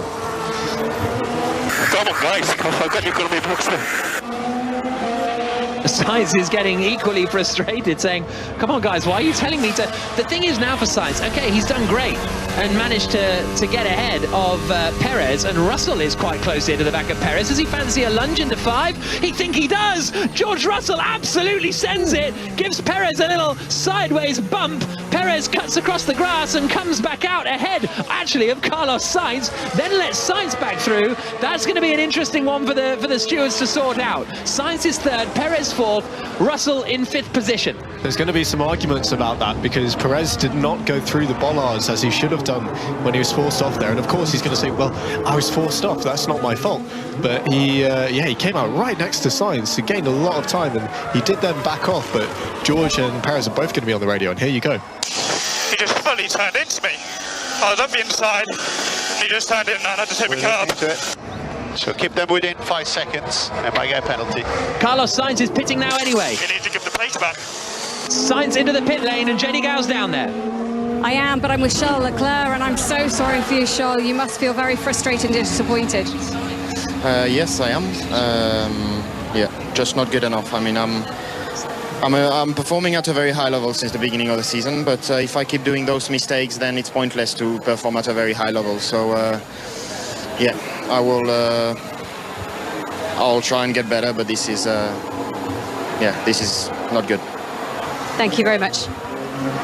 So Jenny with the other Ferrari driver, Charles Leclerc, who crashed out from the lead of this Grand Prix and has thrown away his championship advantage. And in a shocking turn of events, Ferrari have had a shocker in the pit lane. Carlos Sainz, that was sarcasm. Carlos Sainz, his pit stop took 9.3 seconds instead of 2 seconds. I didn't see what happened. Were you watching it, Jack? Well, of course, they have the 5-second penalty to take care of as well, but it's still a slow pit stop because that means they had a 4.3-second stop effectively, and he's now come out in the thick of it in the midfield battle, and we're seeing a replay of Russell sending one up the inside. It was quite late. He was alongside, but he touches the curb and just jumps into the side of Perez, who has to bail out, and that's going to be a hard one for the stewards. Perez really squeezed Russell. He hit me, man. He pushed me off. Copy, check out. Oh, that's a tough one to call that, because Russell was in really late. Didn't give Sainz any room on the exit. Russell is now right on the back of Perez. He's half a second behind Sergio Perez and is going to be trying to fight the Red Bull here to get 3rd position. Russell's kind of come alive after that moment. Overall, Perez is ahead of Russell, so I think racing incident there is not terrible. It wasn't dissimilar actually to Verstappen and Hamilton all the way on the opening lap of the Abu Dhabi Grand Prix last year, where Verstappen lunged it, Hamilton just cut the chicane, and they kind of called it all fair. Well, they didn't really, but then that's a bit more complicated than that. But it was that kind of incident, if you remember seeing that one. Sainz is on the back of Daniel Ricciardo now as they come over the line, and he's going to get up into 7th position here. Here's Russell's radio. George, you can still do that on the track, even. Come on, guys, we need to do something. He went straight on. We need to have his time. And George, we were not ahead there. Interesting. So the team saying, George, we weren't ahead there. Fairly, I think that's about right. He tried it, it didn't work out. He wasn't ahead. Yeah, they're encouraging George to do it on track because they know that's going to be a tough one to fight in the stewards room. And here's Russell again. Front wheel to rear wheel is the rule if you're attacking. I was definitely from wheel to rear wheel. So he's he's making the point there that usually if your front wheel is beyond the rear axle of the car that you're attacking, you have a right to space on track. And he's saying that Perez squeezed him. But it's very, very touch and go, because would George have been able to leave a space for him on the exit? I don't think he wasn't in control enough to do that. Yeah. So I would agree with you at that particular point, Aiken. We're on lap 45 of 53, and what has been a entertaining French Grand Prix, I must say. Verstappen is leading, Hamilton is second, Perez is third, Russell is fourth, Alonso is fifth, Norris is sixth, Carlos Sainz has ended up in seventh position after making that pit stop. Eighth is Ricciardo, ninth is Ocon, 10th is Stroll. George, keep your head down, you can hunt him down. And that's Toto Wolff on the radio to Russell, just saying, we'll sort this, just shush, and overtake him on track, and show everyone how to do it properly. Politely saying to his driver, come on, get on with it. We're not going to do it that way. You're going to have to do it on track. And he's still within DRS, well within DRS, as they come onto the back straight again, heading down towards turn 8. But he's got a little bit too much of a gap to make up here, it looks like. Down into the chicane, but sending that lunge a little bit earlier on, he's going to be trying to make Perez think that he can still, or does still, need to cover the inside at some point, potentially. Verstappen's lead at the front of the Grand Prix is 9 seconds over Hamilton. We've got 9 laps to go, so it looks as though whoever is staying out now is going to be doing it on a one-stop strategy, just about. Perez is in third position at the moment in the Red Bull, but he hasn't really been able to affect the fight too much. He hasn't particularly been on a different strategy or an offset strategy at any point. The Mercedes do appear to have the pace over the Red Bull. Yeah, he's just been slow, hasn't he? And we do now get a notification from the FIA saying they are not going to investigate that. They decided that's all fine, so as you were. But yeah, Perez, he's not looked quick. It's been back to the status of pre-quali, where he did seem to find something that he hasn't been able to match the pace of Verstappen, who's now nearly 10 seconds ahead of Hamilton in this battle. Carlos Sainz has now got him into 6th position, and his next target is going to be Fernando Alonso. He's 4.3 seconds behind Alonso at the moment. I still can't quite work out the Sainz strategy bit, because did he get it? Remind me, was he ahead of Perez in the end? I can't quite remember. So he had passed Perez, and at that point they decided to box him. They probably felt that he wasn't going to be able to get that 5-second advantage that he needed. The 5-second advantage that he needed to stay in that position ahead of Perez and Russell. Well, looking at the pace of Perez now, I think they might have been able to do it. Instead, they've dropped him back into all this traffic. He's only lapping about 1.5 seconds quicker than those at the front, with a lot of time to make up and not many laps to do it. Absolutely. We have got 8 laps to go in the French Grand Prix. Max Verstappen is leading it, and I think that's the thing. If he couldn't get past Perez, then yeah, fine, make the pit stop. Once he had the track position, he's never, worst case scenario, he'd be finishing 5th. And that's best case scenario if you pit him. So it's a very odd pit call to my mind from Ferrari, but there we go. Lap 47 and 53 now. Here's Sainz's radio. I don't understand why we boxed. We would have pulled away. Short in tire life. I'm always relieved when someone agrees with me, you know what I mean? Because you come out with statements like that, and then Sainz going, yeah, I don't know why we pitted. You're like, okay, thank goodness I'm not reading this just completely wrong. Russell very close now to the back of Sergio Perez, coming down into turn 1, just 0.3 of a second between the Red Bull driver in 3rd and the Mercedes driver in 4th. What a result a double podium would be for Mercedes. Obviously some of it has been due to other, well, mainly the Ferraris falling apart, but it would be on merit ahead of Sergio Perez without any doubt. Russell getting a bit of a slide as he comes on the power out of turn 5, now through turn 6, and he looks a little too far away on this particular occasion. George Russell pings open the DRS, 7 laps to go. Hamilton running in a fairly comfortable 2nd position, but Russell is just too far back at the moment. Again, darting to the inside just to show his nose to Perez, but that's not going to distract the Mexican just yet. Yeah, and there's now that the FIA have gone and said we're not going to investigate that, there's no chance that they can go back after the race and complain about it. So he is going to have to do this on track, and maybe some frustration creeping in. He was very late on the brakes to try and close up to Perez in turn 8 there, getting in a little bit deep. now on board with Sainz, and he's completely closed that gap to Alonso, so it looks like he will pretty comfortably get past the Alpine, and then it's a 22-second gap to Russell after that. So with 6 laps to go, I find that hard to believe that he'll manage to close that. Alonso goes defensive coming into Beausset, more for sort of show, I think, rather than anything else, because Sainz can just drive around the outside. It's like a goalie diving for a shot that he's never going to stop, but does it to make it look like he tried anyway. Lap 48 of 53. Verstappen leading, Hamilton second, Perez third, Russell fourth. Sainz now up into 5th place and has the fastest lap of the Grand Prix.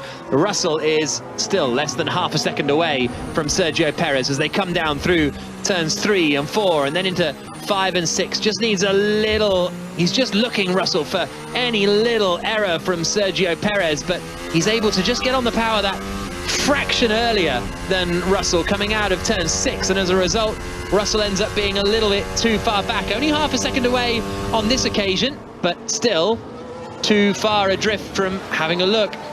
Perez covers the inside a little bit, Russell goes in. This is a good opportunity for Russell. He's got a very, very nice drive through the chicane. 3rd place could be on here for the Mercedes driver, right in the slipstream of Perez as they come towards Senior, but the Red Bull has such good straight line speed that even in the slipstream, Russell isn't able to get close enough. This is the first time he's been close enough for a look into Beausset, but he's not able to send it. He hugs the inside line, but Perez sweeps wide, takes a late apex, holds on to 3rd place, but that was the closest Russell has been so far in this Grand Prix, other than the time he nearly made it past. That's what he needed from Perez. He needed to spook him enough that he wanted to cover the inside and compromise his run out of that chicane in the middle of the back straight and get a run. But like you say, the Red Bull's got incredible straight line speed in that part of the circuit, and without the aid of DRS there, he wasn't able to get close enough. 5 to go in the French Grand Prix here on BBC Radio 5 Live. Myself, Jack Nicholls, and the Williams test and development driver and reserve driver Jack Aitken alongside me in commentary. Jenny Gow watching the action from the pit lane. Still no play at Headingley, by the way, in the cricket, so we'll keep you up to date if anything does restart there, and we'll be heading back there after we're done with the Grand Prix in about, I don't know, 10 minutes or so probably. But at the moment the focus is on whether George Russell can get ahead of Sergio Perez for 3rd place. Charles Leclerc in the Ferrari started this Grand Prix from pole position. Max Verstappen pitted, Ferrari were just about to pit to try and react when Leclerc spun off into the barriers all by himself, throwing a big open goal towards Verstappen to extend his championship advantage to what looks like it's going to be 63 points at the end of this race. Here's Carlos Sainz on the radio. And 5 laps to go, 5 laps to go. I don't understand. Carlos Sainz still frustrated and not understanding what happened. Zhou has retired from the Grand Prix. The Alfa Romeo driver looks as though he's just pulled off. Might be a virtual safety car there on the exit of the right-hander at turn 6. That's what Sainz needs, of course. If it is a VSC and they get going again, he would have the tyre advantage. This could save his race. He needs a full SC though, doesn't he? He needs a full safety car, really, because a virtual safety car would keep the gaps the same. A full safety car might have an opportunity. Red Bull are in the pit lane. Yellow flag is still out, and the leaders have just come through past the pit lane as well. So I think this isn't going to play into any of their hands. Virtual safety car is deployed now then, and the Red Bull team go back into the pit lane. So virtual safety car deployed, lap 50 of 53. We might only get one more lap of racing at the end of this, I would suggest. Zhou jumps out of the car, looks as though he's just broken down on the exit of turn 6. And I think, well, actually, they'll be able to put it off quite quickly. So I think this will be a short virtual safety car period. Yeah, it's very considerate parking from Zhou. He's managed to line it up just outside one of the entryways to the track. So they're just going to wheel that back. It's going to be less than a lap of VSC here. And, yeah, no major change to the order down there. Zhou was out of the points anyway. And let's go down to the pit lane and Jenny Gow. Yeah, just thinking about my conversation. Team radio, of course. Can we do a free stop if this stays? Stand by, Max. Verstappen asking if they can get a free pit stop in. They won't be able to because Hamilton is right there in 2nd place. Virtual safety car ending, racing getting back underway. Jenny, do carry on. Yes, when I was speaking to Charles Leclerc, he looked so down, and you heard his radio if you're listening earlier. He screamed into it when he realised he couldn't get the car going again, having crashed out. 63 points is a big gap. But I'm more worried for him. He's so harsh on himself when he makes a mistake, and this as mistakes go, I think was a whopper. Ginormous. Something a bit odd has just happened here with George Russell. The virtual safety car was ending, and then it seemed to sort of carry on again. Russell's kind of went for it, but then he had to slow down again to get his delta back.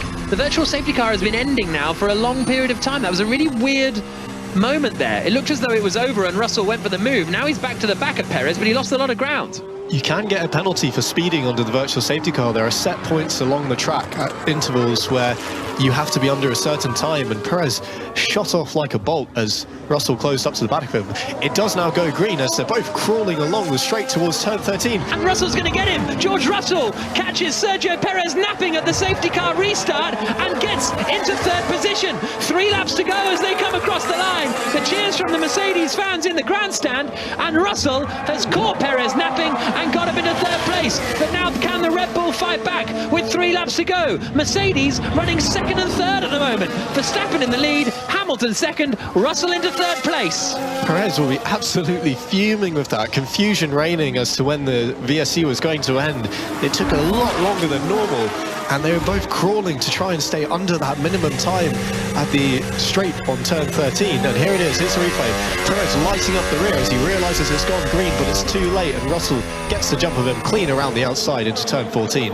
Very nice stuff from George Russell. So Max Verstappen leads the Grand Prix now. Hamilton is in second position. Third is Russell. He's 0.7 of a second ahead of Sergio Perez in the Red Bull. But Red Bull and Perez will be very, very frustrated with that. And how aggressive is Perez going to be in the closing laps to try and get back up onto that third step of the podium? Remember, Red Bull have a real straight line speed advantage over the rest of the field. So with 2 to go when they come across the line next time, he has still got a shot of getting back into third place, even though it looked like Russell had the pace advantage in the previous 15 laps of the Grand Prix. Verstappen leading, Hamilton second, Verstappen across the line now to start the penultimate lap of the French Grand Prix. Second is Hamilton, third is Russell, fourth is Perez, fifth is Sainz, Alonso, Norris, Ocon, Ricciardo and Stroll are the top 10. Vettel, Gasly, Albon, Schumacher and Bottas are the 15 drivers still running. Joe out, Latifi out, Magnussen out, Tsunoda out, Leclerc crashed out all by himself. Across the line we go, 2 to go, and the gap between Russell and Perez is just under a second. You can see the different strengths of the Red Bull and the Mercedes playing out here as they went through the twisty sector 3. George was able to stretch his legs, not quite enough to break the DRS. Perez is hanging in there because he knows that when they turn out of turn 6 and get on power for the long straight down the Mistral, he has the advantage, and if he can just get to within 6 or 7 tenths, he might have a chance of George, but it looks like he's now stretching that gap and it's not going to happen for him. Carlos Sainz sets another fastest lap of the Grand Prix in 5th position. Sergio Perez is gaining on the back of George Russell as they come to the chicane halfway along the Mistral straight, but he's far too far back to do anything about it. Super late on the brakes going into the chicane for Sergio Perez. He's doing everything he can to try and get back onto that podium, because this will have been a bad day for Perez, honestly, if he finishes 4th in the Red Bull on merit behind the 2 Mercedes. Russell went out the track into turn 6. And now Perez is trying to dob Russell in for going all 4 wheels off the track at turn 6. But I think that's what we call clutching actually. Yes, exactly. Oh, has Russell gone wide? Russell's made a mistake. He still holds the place, but he's made a mistake coming through turn 11 at Vendor. Max Verstappen starts the final lap of the Grand Prix. He's going to take the win. Hamilton is in second position. He's going to finish in second position. But the battle for the final podium spot is going down to the wire. An error from George Russell has brought Perez back into play a little bit. It looks like he just had a little lock-up on the front left coming into that left-hander, and Perez is right there now. Yeah, he's very close, but he's going to have to stick with Russell through this first sector where you've got the twists and turns and the very technical section onto the back straight. He's now up to 6 tenths, so he's already lost a bit of that advantage. If he can keep the gap there... Oh, he's gone... Oh, I thought he was flying straight on down at 3. Some different lines there, but he is losing time through this sector. He can't quite keep up with George. Is he going to be close enough? It's up to 8 tenths now. Last chance for Sergio Perez to get third place, and it doesn't look like it's going to be doable. Opens the DRS, it's up to 9 tenths of a second as they come out onto the back straight. He went so deep on the brakes into turn 3. They're coming down towards the chicane. He's weaving around beneath the rear wing of George Russell, trying to distract the British driver in his mirrors, but he's not able to do so. They come out now towards Senior, and Russell surely is going to hold on to this 3rd place. Russell went out again. Yeah, copy. More track limit complaints from Sergio Perez, but Max Verstappen in the other Red Bull is the driver that is coming into the final sequence of corners now. He thought he was going to have to win this Grand Prix the hard way, but actually Charles Leclerc made it easy for him. Leclerc crashing out of the lead, hands Max Verstappen the victory and hands him a huge championship advantage with 10 races to go in this Formula 1 World Championship season. Verstappen wins. It'll be 2nd and 3rd for the 2 Mercedes, because Hamilton across the line is in 2nd place and George Russell clings on to 3rd position. A spirited drive from Sergio Perez. He went for moves at every possible opportunity on that final lap, but Russell holds on, having caught Perez napping on the safety car restart. The 2 Aston Martins are fighting over 10th and 11th on this final lap because Ricciardo's got past both of them. Ricciardo was behind Stroll on this final lap and he's managed to get up into 9th position. So Ricciardo making progress. Lance Stroll looks like he's going to be the driver to get the final points paying position in 10th place. Carlos Sainz finishes 5th on what is a solid drive from the back of the field, but it could have been much more for the Ferrari man. Alonso finishes 6th, Norris across the line to finish in 7th place, 8th for Ocon, 9th for Ricciardo and 10th for Lance Stroll. The Aston Martins nearly colliding at the final corner because Stroll very smartly just didn't bother getting back on the power when he was on the apex at turn 15 and Vettel had to get out of it. Stroll holds on to 10th place, but it's Max Verstappen, the winner of the French Grand Prix. Well done, Max, well closed off. Shame, I think it would have been a good race. Nonetheless, he brought it home. Good points again, Dan. Really good. Good stuff. Attaboy, Max, that's a decent result today. Maximum points, well done. Yeah, we did well there. Where did Checo finish at the end? P4. Okay, well, still good points for the team in general. It's so interesting, isn't it, when you hear a racing driver like that, because the race was handed to him after about 12 or 13 laps in, and then you win the race, you go, cool, won the race then. And that's all there is to say. There's a sense there's a little bit of almost disappointment there that he didn't get the race that we were building up to, and here's Hamilton on the radio. Yes, Lewis. Great drive there, man. What a beautiful bit of work there. Great job, guys. That's an incredible result for the team. Just shows all the hard work we're doing. Let's keep pushing. Yes, mate. Great job, George. To both of you, really good. We are lacking pace. We know that in certain stages of the weekend when we push so hard to bring your break in the position to win. But 2 and 3 is something. Yeah, it's amazing. It's awesome. Let's keep pushing, Toto.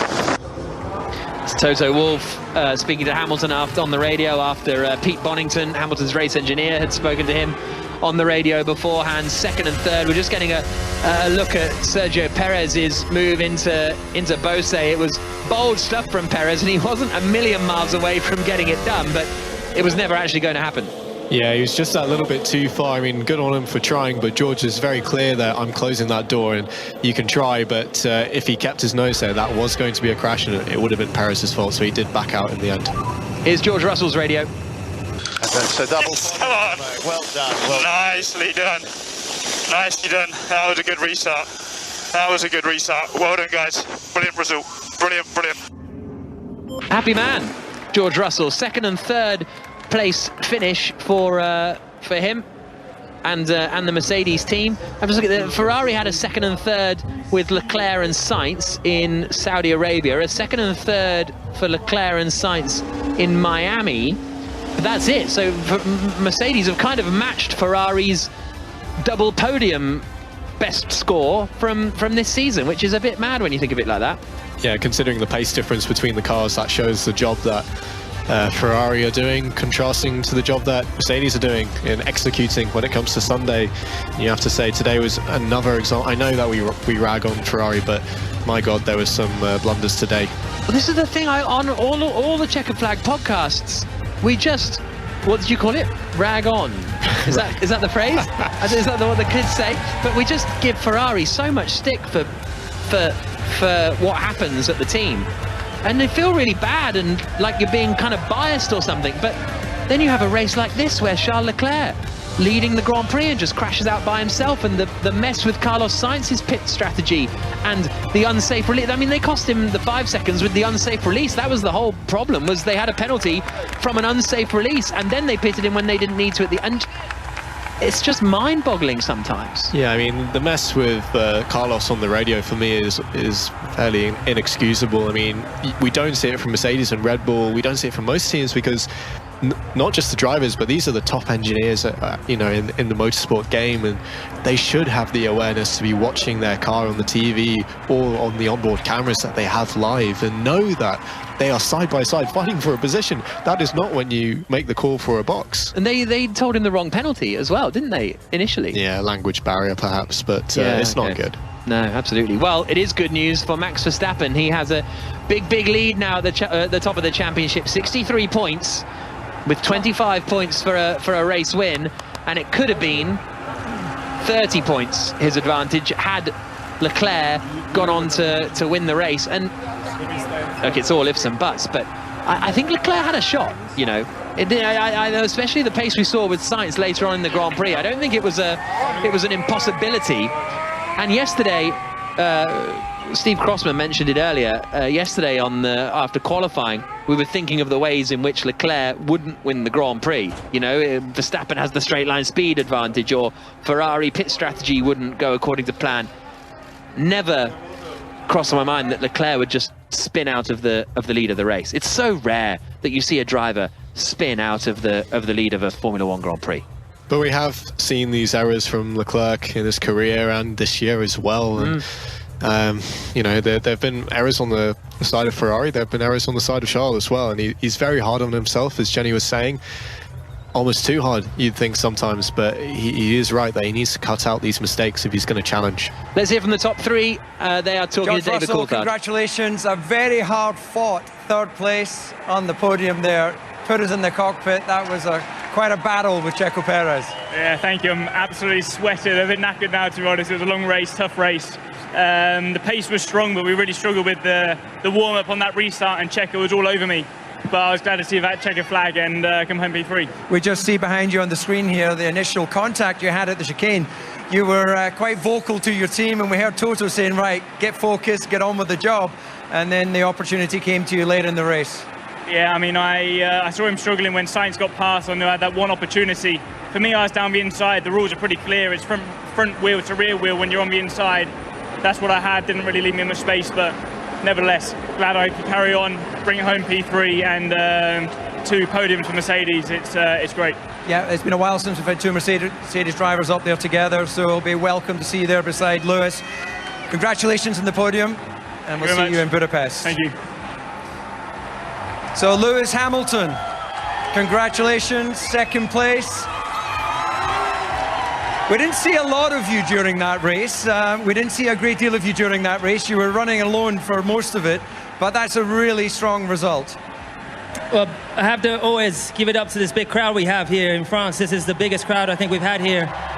Merci beaucoup. What amazing weather we've had, and that was actually a tough race because my drinks bottle didn't work. But what a great result, considering we've been so far off these guys all weekend.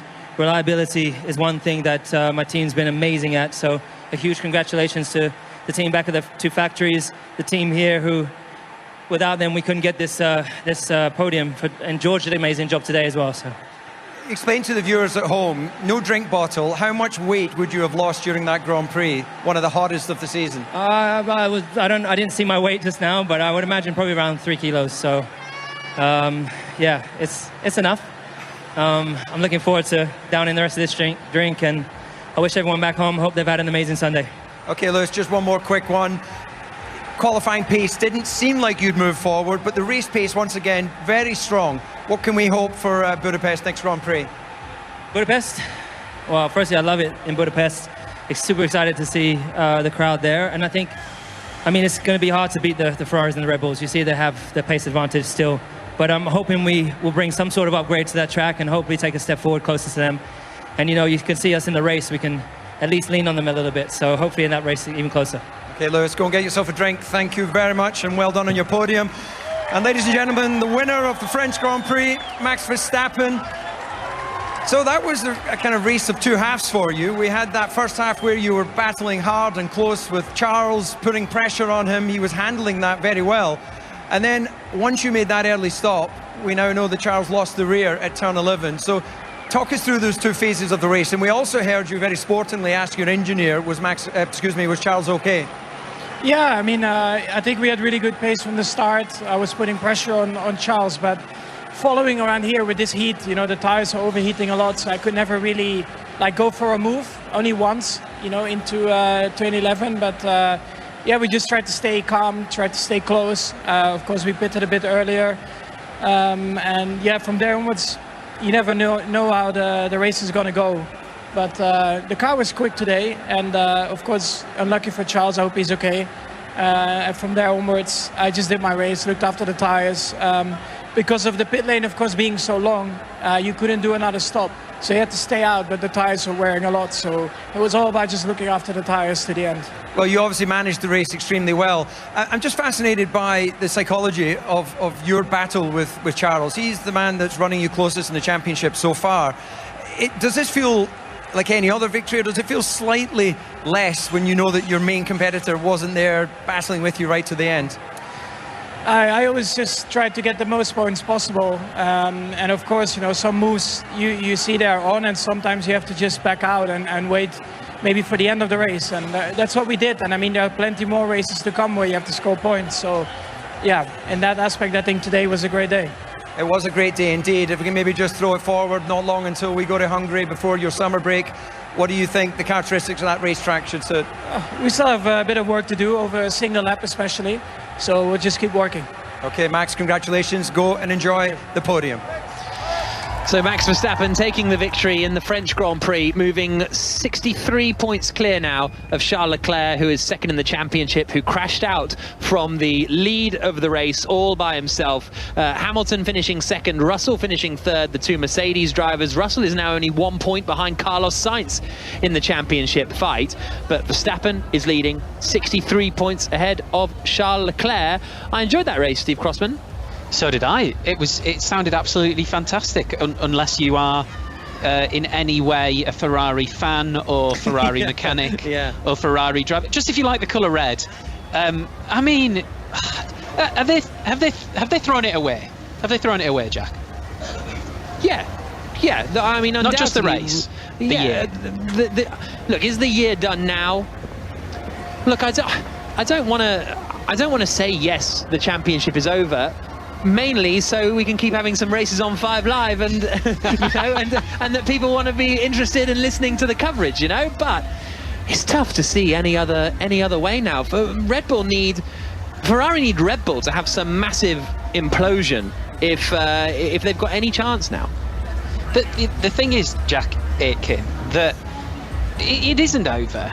63 points isn't over. You get 25 for a win. It's not even nearly over in that sense. The problem is, it's not just about the points. You've got to consider where these teams are. In what world does this Ferrari team and the way they are operating catch up that 63-point gap? They just seem a bit of a shambles. Yeah, with a complete overhaul, I think, is the answer, not just to the hardware that they're using, but the way that they operate. And I include Charles in that, as incredible a driver as he has been thus far. Perez, who we are not talking about in this championship battle at all, he's only 7 points behind Leclerc. Yeah. And that just shows the amount of missed opportunities that they've had in this championship. So yes, mathematically, absolutely, it's possible, but do we really expect that big a change from Ferrari and Leclerc in the second half of the season to be able to overturn such a margin? I find it very hard to believe. That's the thing. It's kind of like a trust issue, isn't it? It's like, is that insurmountable with the Ferrari car and with the pace that they have? Yes, it's completely doable that Leclerc wins this championship. Does anyone have any faith that Ferrari are able to do that? I don't think so. Jenny, let's bring Jenny Gow back in now as well, because Jack Aitken there, Jenny, was talking about trust, and here's the problem. It's not just a case of a driver saying, can I trust my car? You could hear it in the interview you did with Charles Leclerc. He doesn't know if he can trust himself. Is he just going to keep making bad errors? I think self-doubt will creep into him over the next few days. Hungary comes thick and fast, though, remember. We're there next weekend for another Grand Prix. And Leclerc is an incredible person, a driver, a human being, and he will berate and judge himself harsher than anybody else in the world. But then he knows he has to come back next weekend and be stronger, find something to rally the team. He has to talk to the team tomorrow when they debrief and try and work out, OK, what's going wrong? This one's on me, but actually it's not solely on him, because the whole, as the boys have said, the whole of the Ferrari team are failing. And, are you asked if they chucked this away? Who knows what would have happened, if it had played out its natural course. But Ferrari have repeatedly made mistakes. They are not a championship winning team at the moment, and it feels like a mountain to climb for them to get back to a point where they can really contend. But I find your point, Jenny, about Leclerc's mindset really interesting, and he is hard on himself, and he is very self-reflective, and he's always on the radio saying, I am an idiot, that sort of thing when he makes mistakes, and he will learn from that, and that is his particular process. But, and this is, I guess, one for you, Jack Aitken, there are some drivers who make a mistake, and I think Verstappen's one of them, where it's like, yep, made a mistake, we move on. And that there's maybe a middle ground to be found somewhere, but Leclerc is so hard on himself and so kind of self-aware that you have to wonder at some point if that becomes a negative, even if it seems like a positive. Yeah, does Verstappen even acknowledge all the time that he's made those mistakes in full? And that is the paradox of an athlete's mind. You have to be so self-confident that at times you're going to be disregarding certain pieces of evidence that say to the contrary, whereas Leclerc, as you say, is brutally honest about himself, and I think that is damaging him to an extent. And when he has these mistakes, he rips himself apart, and he does come back fighting always at the next race, but it's a very emotionally tiring way to go about your business. Are these the pitfalls as well of someone fighting for their first World Championship, being in contention for the first time? We saw it with Max Verstappen last year. It's just that knowledge, the pool of information that you have to rely on. He doesn't have it. He's never fought for a title before. But nor had Verstappen before last year. I agree. I agree with you broadly speaking, but Verstappen hadn't fought for a title before last year, apart from the Florida Winter Series Championship, which had about 8 cars in it in 2014 or something like that. Jack, mentally, Max Verstappen is a totally different character, isn't Precisely. it? So Precisely. I suppose that's where the difference is, isn't it? If there are these pitfalls of challenging for a title for the first time, but if your personality is more like Charles Leclerc's personality, you probably aren't going to deal with it even nearly as well as Verstappen did. Yeah, agreed. And the question as to whether Ferrari have thrown it away. The 3 retirements Leclerc has this year: Spain, when the engine blew up and he retired; Baku, where he retired as well; and today. If he finished second to Verstappen in those 3 races, then the gap at the top of the championship at the moment would be 9 points.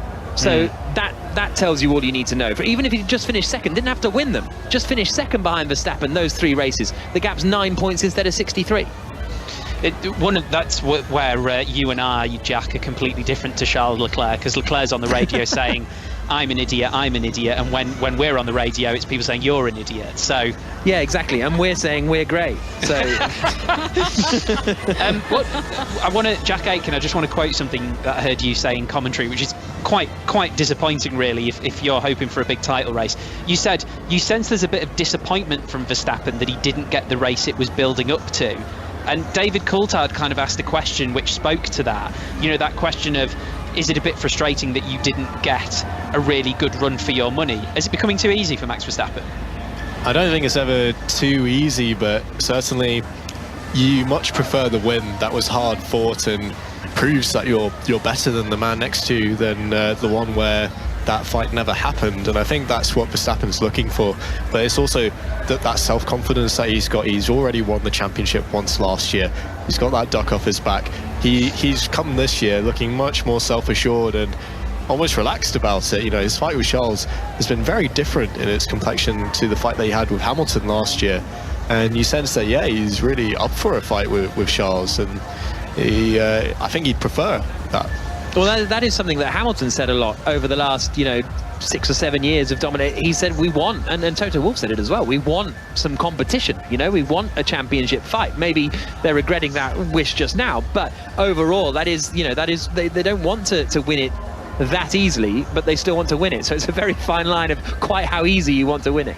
I'm conscious, Jenny, of stealing too much of your thunder here, because we are going to have a live reaction show that you guys are going to bring us a little bit later. But just before we sort of draw a line under this for now, Lewis Hamilton is going to be on that podium. You predicted him tongue-in-cheek to win. He wasn't that far away, but why do you think... It wasn't tongue-in-cheek. Well, you said Verstappen and Leclerc will take each other out as opposed to Leclerc taking himself out. But yeah, yeah, true. Why do you think their race pace is better than their qualifying pace? We see them in qualifying, and you hear Lewis Hamilton talk about next year, and then you watch them in the race and you think, well, not too bad. Yeah, I think it comes down to a lot of different things. Remember, this is a team that really know how to operate, unlike other certain teams in red. So they don't drop the ball as many times. It comes down to pace. It comes down to that one lap pace, which everyone knows Lewis Hamilton. It's his 300th race start. He's had over 100 pole positions. He can drive cars fast, but the car just isn't set up for the ultimate pace, the ultimate speed that you can see from the Ferraris and the Red Bulls. So when it comes to them not needing the ultimate pace on a Sunday and having to manage more, having to be smart with strategy, making the most out of it, then they're back in the fight. So it's a strange paradox, and as you say, we all want to see a great battle for the championship, but at the moment it seems like it's going to be a battle between Mercedes and Ferrari more than it is for the lead of this, and Red Bull are walking it, I have to say. And yeah, it kind of breaks my heart. You don't want to get to round 12 and go, it's done. Right, thank you very much, guys. Great stuff. We will bring you much more reaction to that a little bit later.